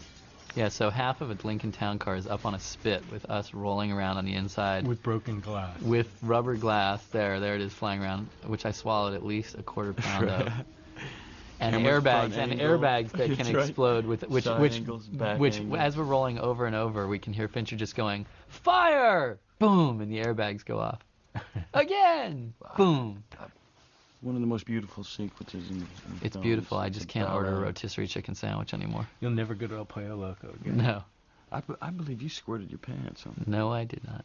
Now see, here's another. If anyone wants to truly get subtle, Brad is pulling me out of the driver's side there. No, I know. I was telling a story that when we did the Dolby guy came up to, like, you know, when they approved the whole thing, the Dolby guy was found a mistake. Yeah, there's a mistake. Bummer about the continuity. Yeah, exactly. You guys should be aware that there's a continuity problem. And I was like, really? He's like, yeah. You know, he pulls him out of the wrong side because if he was the driver, he pulls him out the side of the driver's side. And if Brad was the driver, I was like, huh.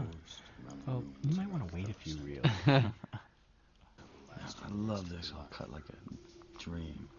You'll climb down Yeah, I out was of consciousness. trying to find that dreamlike thing because otherwise, you know. When you look down, you'll see tiny. Listen, we got lambasted enough about being preachy, but I love Tyler's vision of the world. I just well, you love saved that my idea. ass here because it was a little flat, a little dead on, just drifting in and out. Do you think it just needed a little bit of that point of view of, you know, your that wooziness, you know, you've just been in a car wreck and somebody's kind of telling you this whole thing. Fading in and out of consciousness, you don't know what's subconscious, what is conscious. It's the first time you've seen Tyler's room and it's all nice and neat. And Jack's broken heart. Was I asleep? No, And I slept. Someone's been busy. All these human sacrifices. The house had become a living thing, wet inside. Remember how the guy who was getting slapped walked out on us? Yeah.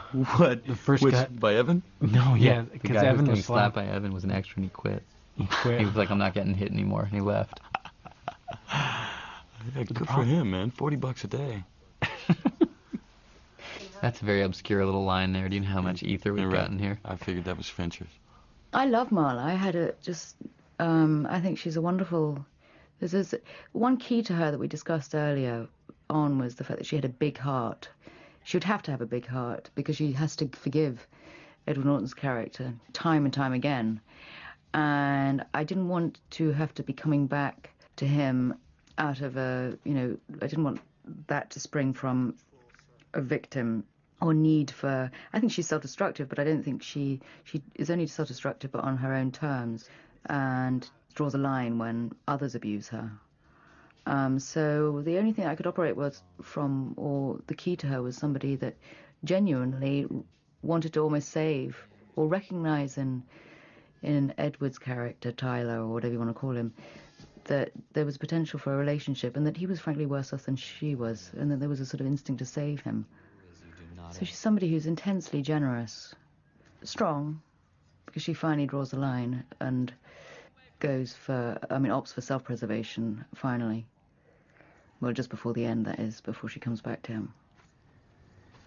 Paper Street Soap Company. I think what helped me stay in the character, or sort of like at least sort of remind me of her, was actually the accent. I think if you've got something as helpful as that, which is a sort of intensely physical, sort of touchstone for the character, as soon as you start speaking differently, speaking with a different sound brings out a different part of you. And I think that helped. And then you just sort of remind yourself, it depended on how much time one had in between. And in fact, the scheduling, when I asked right early on, in fact, had been done quite sensitively. That's to say that, on the whole, I was employed for blocks of time, like 2 weeks, and then I'd have 3 weeks off. So, in fact, it was made as easy as possible for me. It was a very actor-friendly shoot, and a lot of care and thought had gone into making, our jobs easier. That Venice screening, you gotta admit, that was like, that was surreal. Yeah, I was ready to take my own life after that. Oh, you were much more so. Brad and I were ecstatic. But go on. No, I just remember, I never thought, we'd be carried out on the shoulders of the, the Venice audience. Don't get me wrong. It wasn't like, but I remember sitting there and just going, it was kind of like too serious an environment. It was too.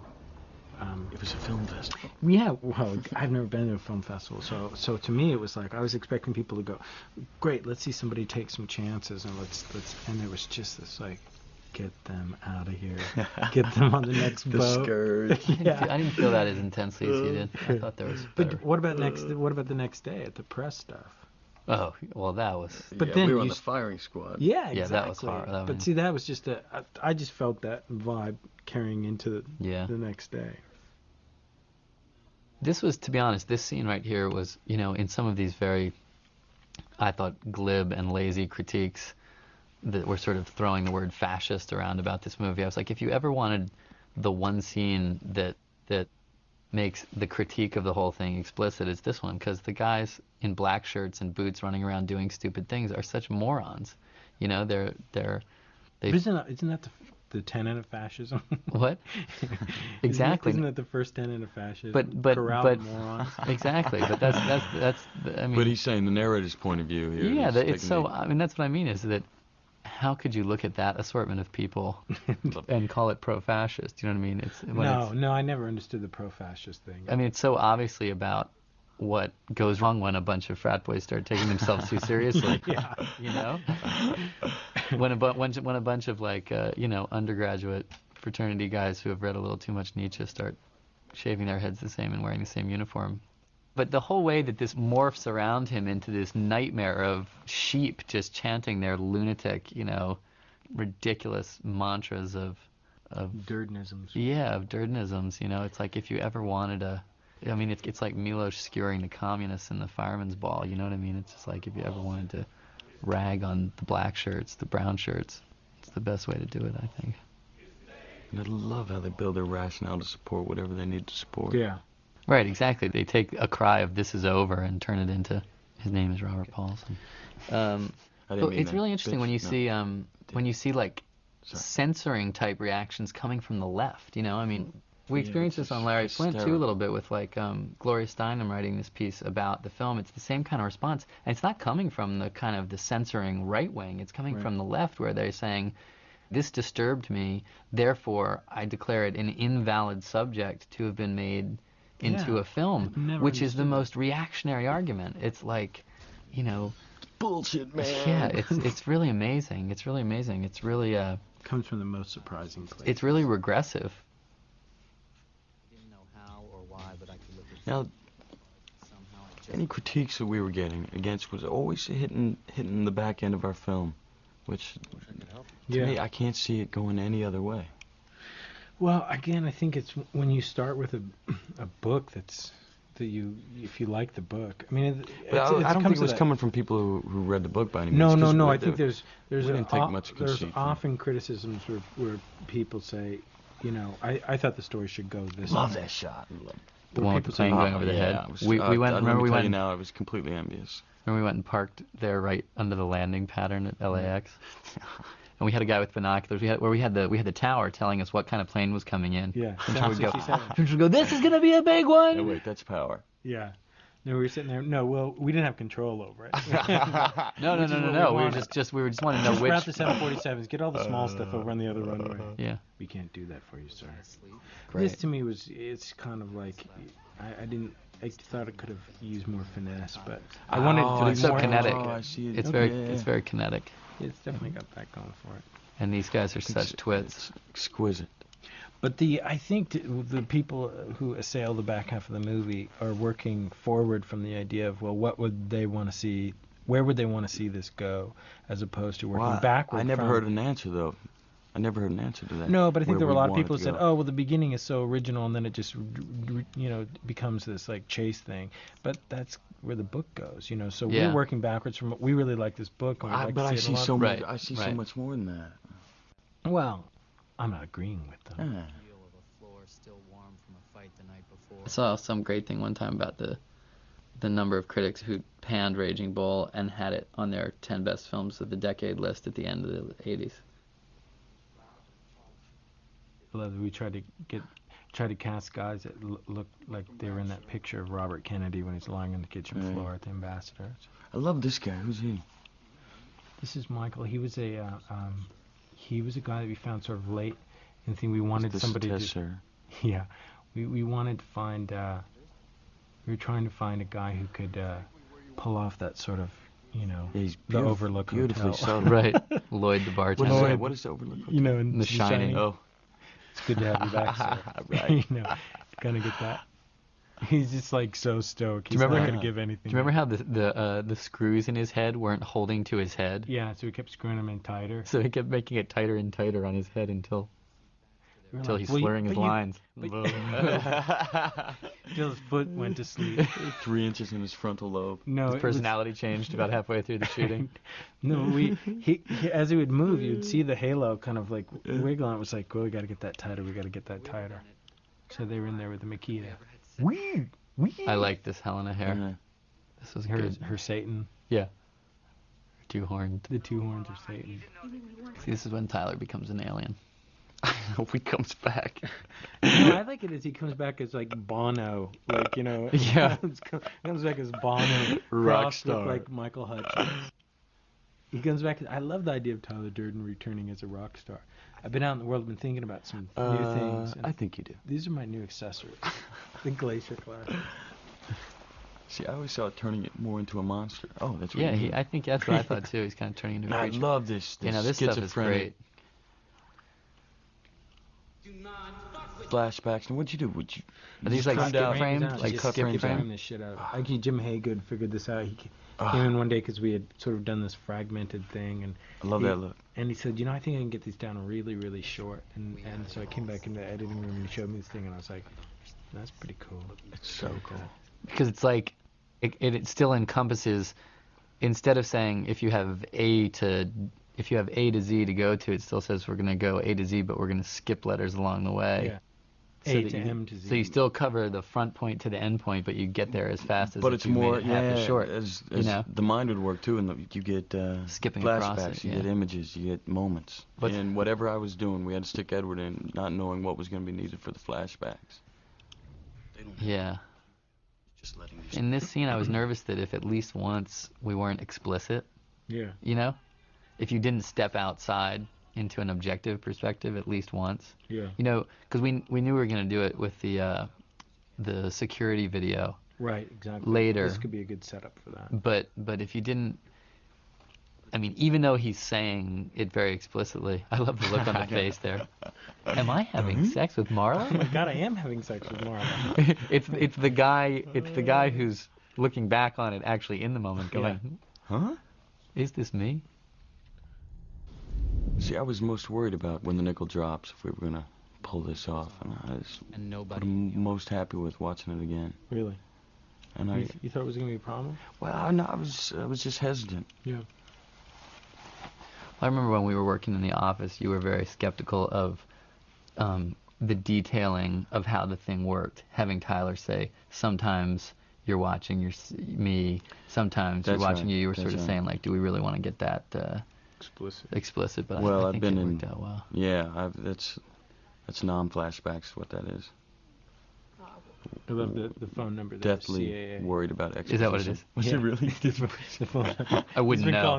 He's been calling Brian Lord all night. I wouldn't know. I'm not a slave to those punks. Just about love that. What's We always- wild about those sequences is it does change, you know. It's like you need very, very little. The truth is, and maybe it's just the more and more we're used to these, you know, being presented with images that are streaming across, our capacity for, you know, shorter and shorter images is Retention. increasing. But you realize you can see things. I mean, that can't be more than, that's got to be less than 24 frames worth of stuff that you're seeing there, and you're picking it up. You get it. You absolutely get it, you know? Remember original premise, borrowing from Buddhism. And under that, I see no other ending.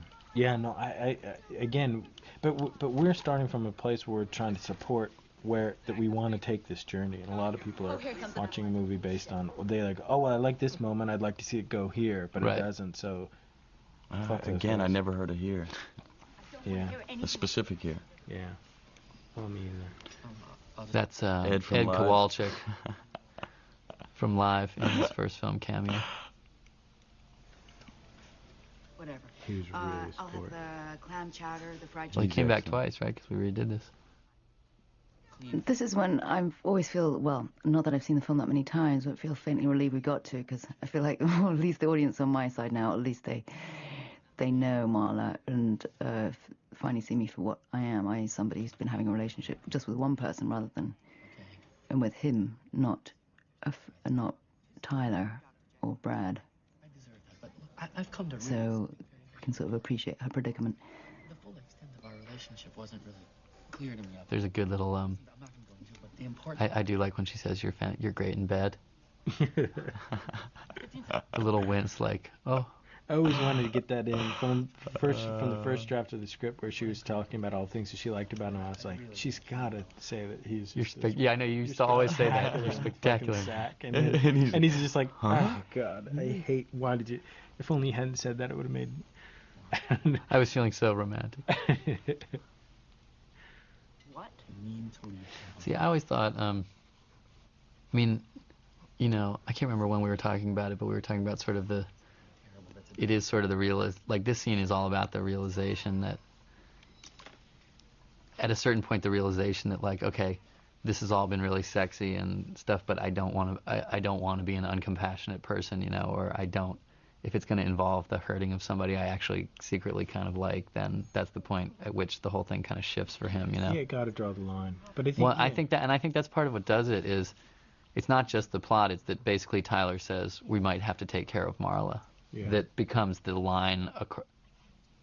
It becomes the line that Jack is saying to himself. That's okay. I can define myself by saying that's not a line I want to go across. Right. You know. There's the 7 years in Tibet sign on the. And. In the distance was Larry if the Flint. bus wasn't there, you'd see the People versus Larry Flint and the Wings of the Dove. Now I want the outtake where the bus hit me. You gonna put that in the DVD? Yeah, can we put that on the DVD? We can try and find that. I think there's an element of cruelty to that. Do you remember it happening though? Yeah. Did it just kiss you? Or did it not? No. It came in and I became aware that it was coming harder at the later point, and I just too late. I put my hands out, so fortunately it hit my hands, but it made us, and then I jerked back, but it made a sound. Fincher, I turned around right after it hit me, and Fincher was up over the monitor just with his hand over his mouth. But the hilarious thing whiter. Is that when it happens, when you hear this thud, and I looked up, I could hear over my comm set, I could hear the wireless on Helena, and she immediately bursts into laughter. She just like immediately starts cracking up. And I was like, yeah, there's a good sign. It's like Helena just laughing her ass off. I love her last line there. Just. You're the worst thing that ever happened to me. How many times have we wanted to say that? Now, is it true that is it true that these three cops, are named Andy, Kevin, and Walker? On the credits. Because the Writers Guild wouldn't let. We've been through this so many times with the Writers Guild. Because Andy rewrote the game, and they wouldn't. The Writers Guild will not even. You can't even put special thanks to, or it's a guild thing. So we spaced it on the title. Makes no sense to me. What are they? I mean, his contribution was so huge. Yeah, but don't get me started on the Writers Guild. But so we decided to bury his name in it. So it's Detective Andrews, Detective Kevin, Detective Walker. That was our way of getting his name on the. Where did we shoot this? We shot this downtown, right? Yeah, we shot this at the Unical building, downtown LA. That was a long day. I originally thought this was going to be much simpler, but it was obvious, and when we started blocking it, that it was just the way it goes. Always. There was a lot of coverage. You're a brave man, sir. You said if anyone ever interferes with Project Mayhem, even you. He's beautiful. This was a scene a lot of critics had a hard time with. Oh, I think it's so funny. Yeah, me too. I always thought it was funny enough that you could kind of like skirt the issue, but a lot of people thought, that could never happen. That could never. It's like not the police. But the whole point is that it's a nightmare. Absurd. Yeah, it's a nightmare. I mean, if you're gonna get realistic, do khaki pants come off over wingtips? No, but. Right here, right when you start struggling again, and the best part is that he's silent though. I love that he stays quiet just because they tell him to. Yeah, and then as soon as the door shuts, he's like, "Wait a minute." That was my chance to be saved. I like it when Van picks up this knife again. I was so worried, even though this was a fake knife. It was still incredibly sharp on the point, and your legs are wrestling, constantly moving around. I thought, oh my God, he's gonna get stabbed in the kneecap. This is my favorite ad lib in the movie. And my favorite ad lib of my own. I love it. You did that in the rehearsal, and then we were like, we got to keep that. And then, of course, it was like trying to talk everybody into it. You can't say lead cell. That's stupid. It's like, no, it's so I ran out the door. I ran out the door and came around the corner, and Fincher and Dina were both laughing. Our script supervisor. I was like, I think I'm onto something. I just love your schizophrenic partner. That's actually me right to be there. castrated. I know. Yeah. He set You said himself you'd say up. that, sir. You definitely said you'd say that, sir. I think that's a pretty good match between you and Damon. Yeah, he's only in there for one of those shots. He's in there for that one. Yeah. That's the one where I tried to loop going, sorry. Now how'd you slow that down? We did this thing with this, Panavision box that allows you to change the dial it. stop and the camera speed at the same time, so we could go from regular Nice speed touch. to. Mon frere. Thank you very much. I love this shot too. This is a great shot. This one comes all the way across from the running, lands there, whips over there, comes back, and goes to the trash can and away. Wow. Huh? Yeah. Well choreographed. It's great. I love that one. My brother came to visit in this next scene where we hook up, and he goes, "Why is Norton in his underwear?" Because he was about to get castrated. Well, then why are you in the buffalo robe? Oh, well, because I'm him. Well, then why are you? And it was just, you couldn't explain it. That was one of those shots where you push it, where you push why? and it hits the glass. Right. It was one of those things where we were trying to figure out a way to make Brad disappear in the background. We were going to do it in the cut, and then when we saw it on the tape, it was like, oh my God, he covered Brad perfectly for the end of this. When he bends over, Brad's completely obscured, so we can now cut to this other thing. It's one of those little moments of happenstance. Serendipity. Yes. Happiness. Happy accident Bigger is than our all of friend. us. And this was one of those scenes that We ended up. I was always worried about how this was written, but I liked the way it played. It played much better. I loved did too. the You remember idea. that night? I had a problem Yeah. with this one that night. We just kept trying to muck it up. You know, it was the only time you yelled at me on the whole shoot. You yelled at him? Yes. Well, I was just. I love you, Ed. No, you guys were talking, and I didn't even really have an idea. I was just coming over to hear what was happening, and as I stepped towards you, you went, just give me a second. Just shut up. And I just turned around and went back and sat on the Don't bumper. speak. No, but looking at you, you're dead on right. But The it's one of those things, simplistic it was tough. tact was dead on. But I loved that straightforward. it was one of those things when you saw it from the front seat and you saw the thing play out in the two shot, you were like, yeah, this could work. This could work. And I love the fact that it's diffuse the bomb scene. That's not so much about the bomb. It's always about these all this stuff. Right. Well, wait a minute. Think about this. Well, what How'd you if? do that? Is that It's all CGI? CG, yeah. That is. God, man, it looks really good. Nice, very nice. Thank you. Because I always find myself in those movies where people have to defuse a bomb, really not giving a shit. It's like, Because you know they're gonna defuse it. Yeah. And I always loved this take. There was I never I always thought of Tyler. He gets shot at and he gets pissed off, but he's like still trying to explain. And then when you did that thing where you just like lost it, God damn it! Haven't we been through this enough? Yeah. How many times do I have to go over this thing? This is a great No. shot. How many times did we do this? How many times did I endure this shot? 3 or 4. No. Try 14 or 15. Just The ones where we did with the whip pan where you clothesline me. I was trying to think, where did the This was a tough couple days on me. It was there at the tribute top. / parody / tribute. It was there at you the took top. it out after the Matrix. You mean the? Because Larry Fishburne No, went no, like just that. the whole karate thing that that was- monster that we. I couldn't You remember. started where doing we- that. You just started doing just it started in doing it. It was rehearsals. You funny. started becoming Bruce Lee, and you were like, "Why?" And I love it. These did we shoot The this for 2 trailer. days? Yeah, two days, right? Well, yeah, was we very ended tough up on me. not having a lot of time. We only had 2 days in this thing to shoot it, so This we was were just tough. like barreling A lot of these through. hits I took for real. Except for that one. Damon got the face first. And Yeah, but I got How the much wall. I love a guy I got getting beat splinters by in my his own hand from the shoe. truck. I got the glass on the knees. I hit my head on the underside of the car. This one didn't feel so All right, good. genius. This hurt a lot. This was the shot right here.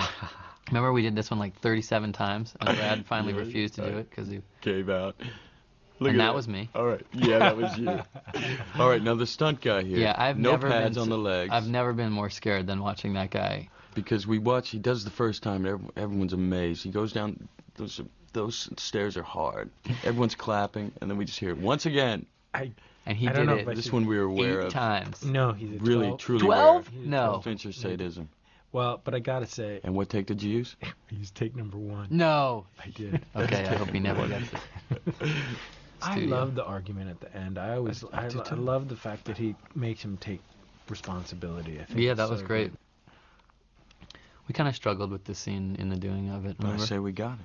Well, it's good because there's so many things that need to be kind of like Covered. Yeah, we need to like have done the legwork to be able to say, okay, this is what his responsibility is to it. This is what his responsibility. This is where he's going. And I love the fact that Tyler's just waiting for him to finally kind of like go, okay, bravo, do your thing, and he never does, and Tyler just gets more and more kind of frustrated with Right. him. I've thrown you down the stairs. I've smashed your face into a mirror. When are you just gonna like give up? Yeah. But that's what I was saying. 'Cause there was the thing to me that the distinction that he's drawing here that he hasn't drawn in the rest of the movie. He hasn't drawn the line and said no when it's ratcheted up into other people, when it's ratcheted up into blowing things up, when it's ratcheted up into the commissioner.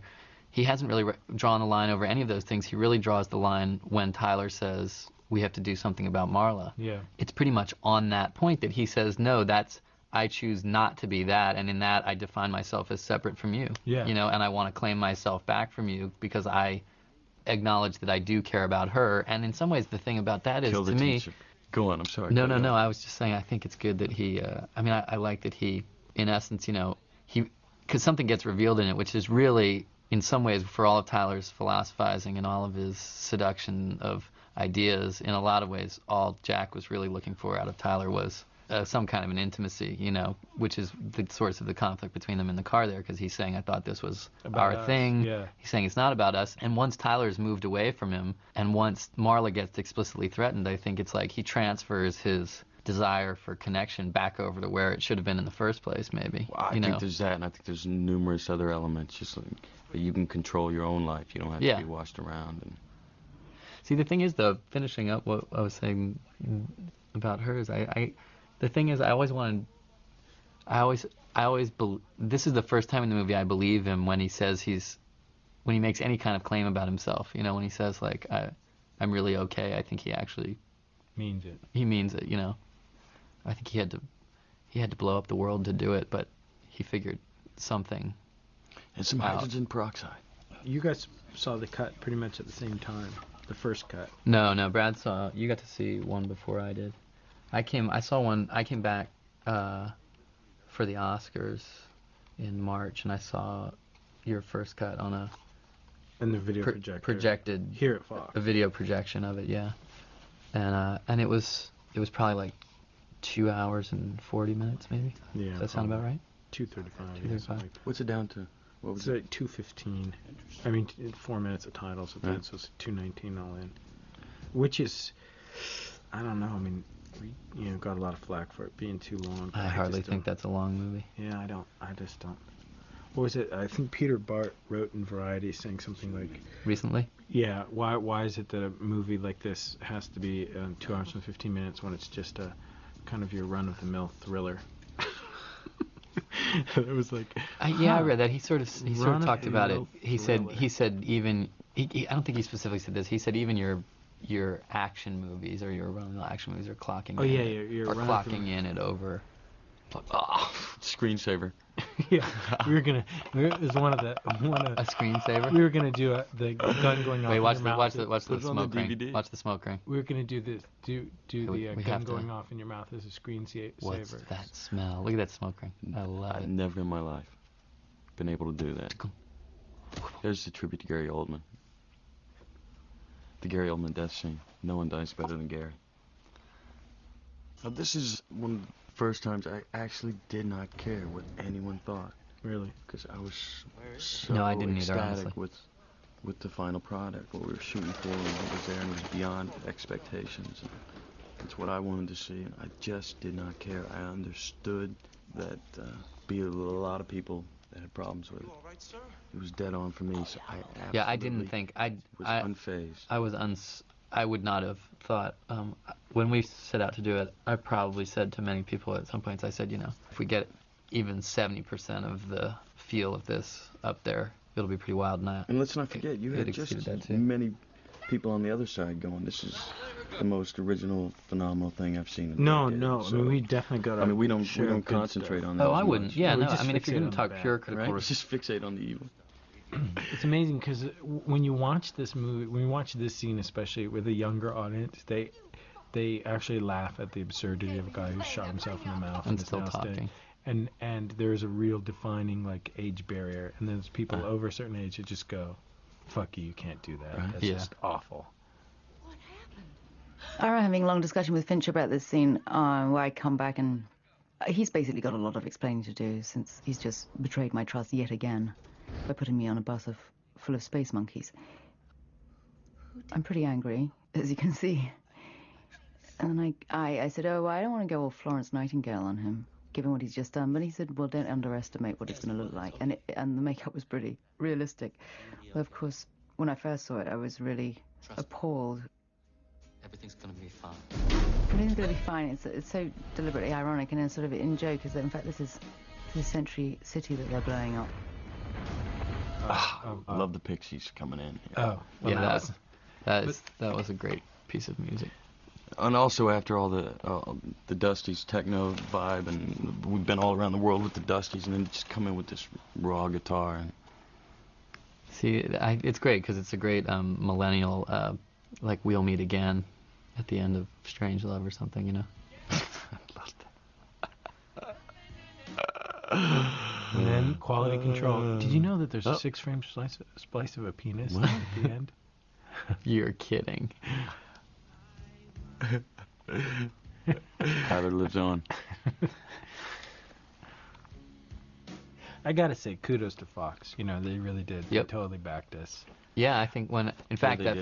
the first time that I saw your first long cut of it or whatever, you guys weren't there. Andy was there, and we walked out. We were kind of standing out in the bright sunshine on the Fox lot, and neither of us said anything for a while. And the first thing Andy said was, he went, you know, my immediate reaction. He said my immediate reaction is that the most amazing thing about it is that it ever got made at all. Yeah. But I In still fact, think you know, I will people lose give their jobs I will give them credit too in saying that I feel that all the major people involved from the studio stand by the fact that they believe they made a really great film out of it. You know, I don't think any of them backed off No, never, not once. the idea that it was good. Specifically Bill Mechanic, and the battles on this thing, the marketing battles, to try to keep this individualized and support what the film is instead of, you know, falling into some kind of like selling it like some silly movie that's been done a million times.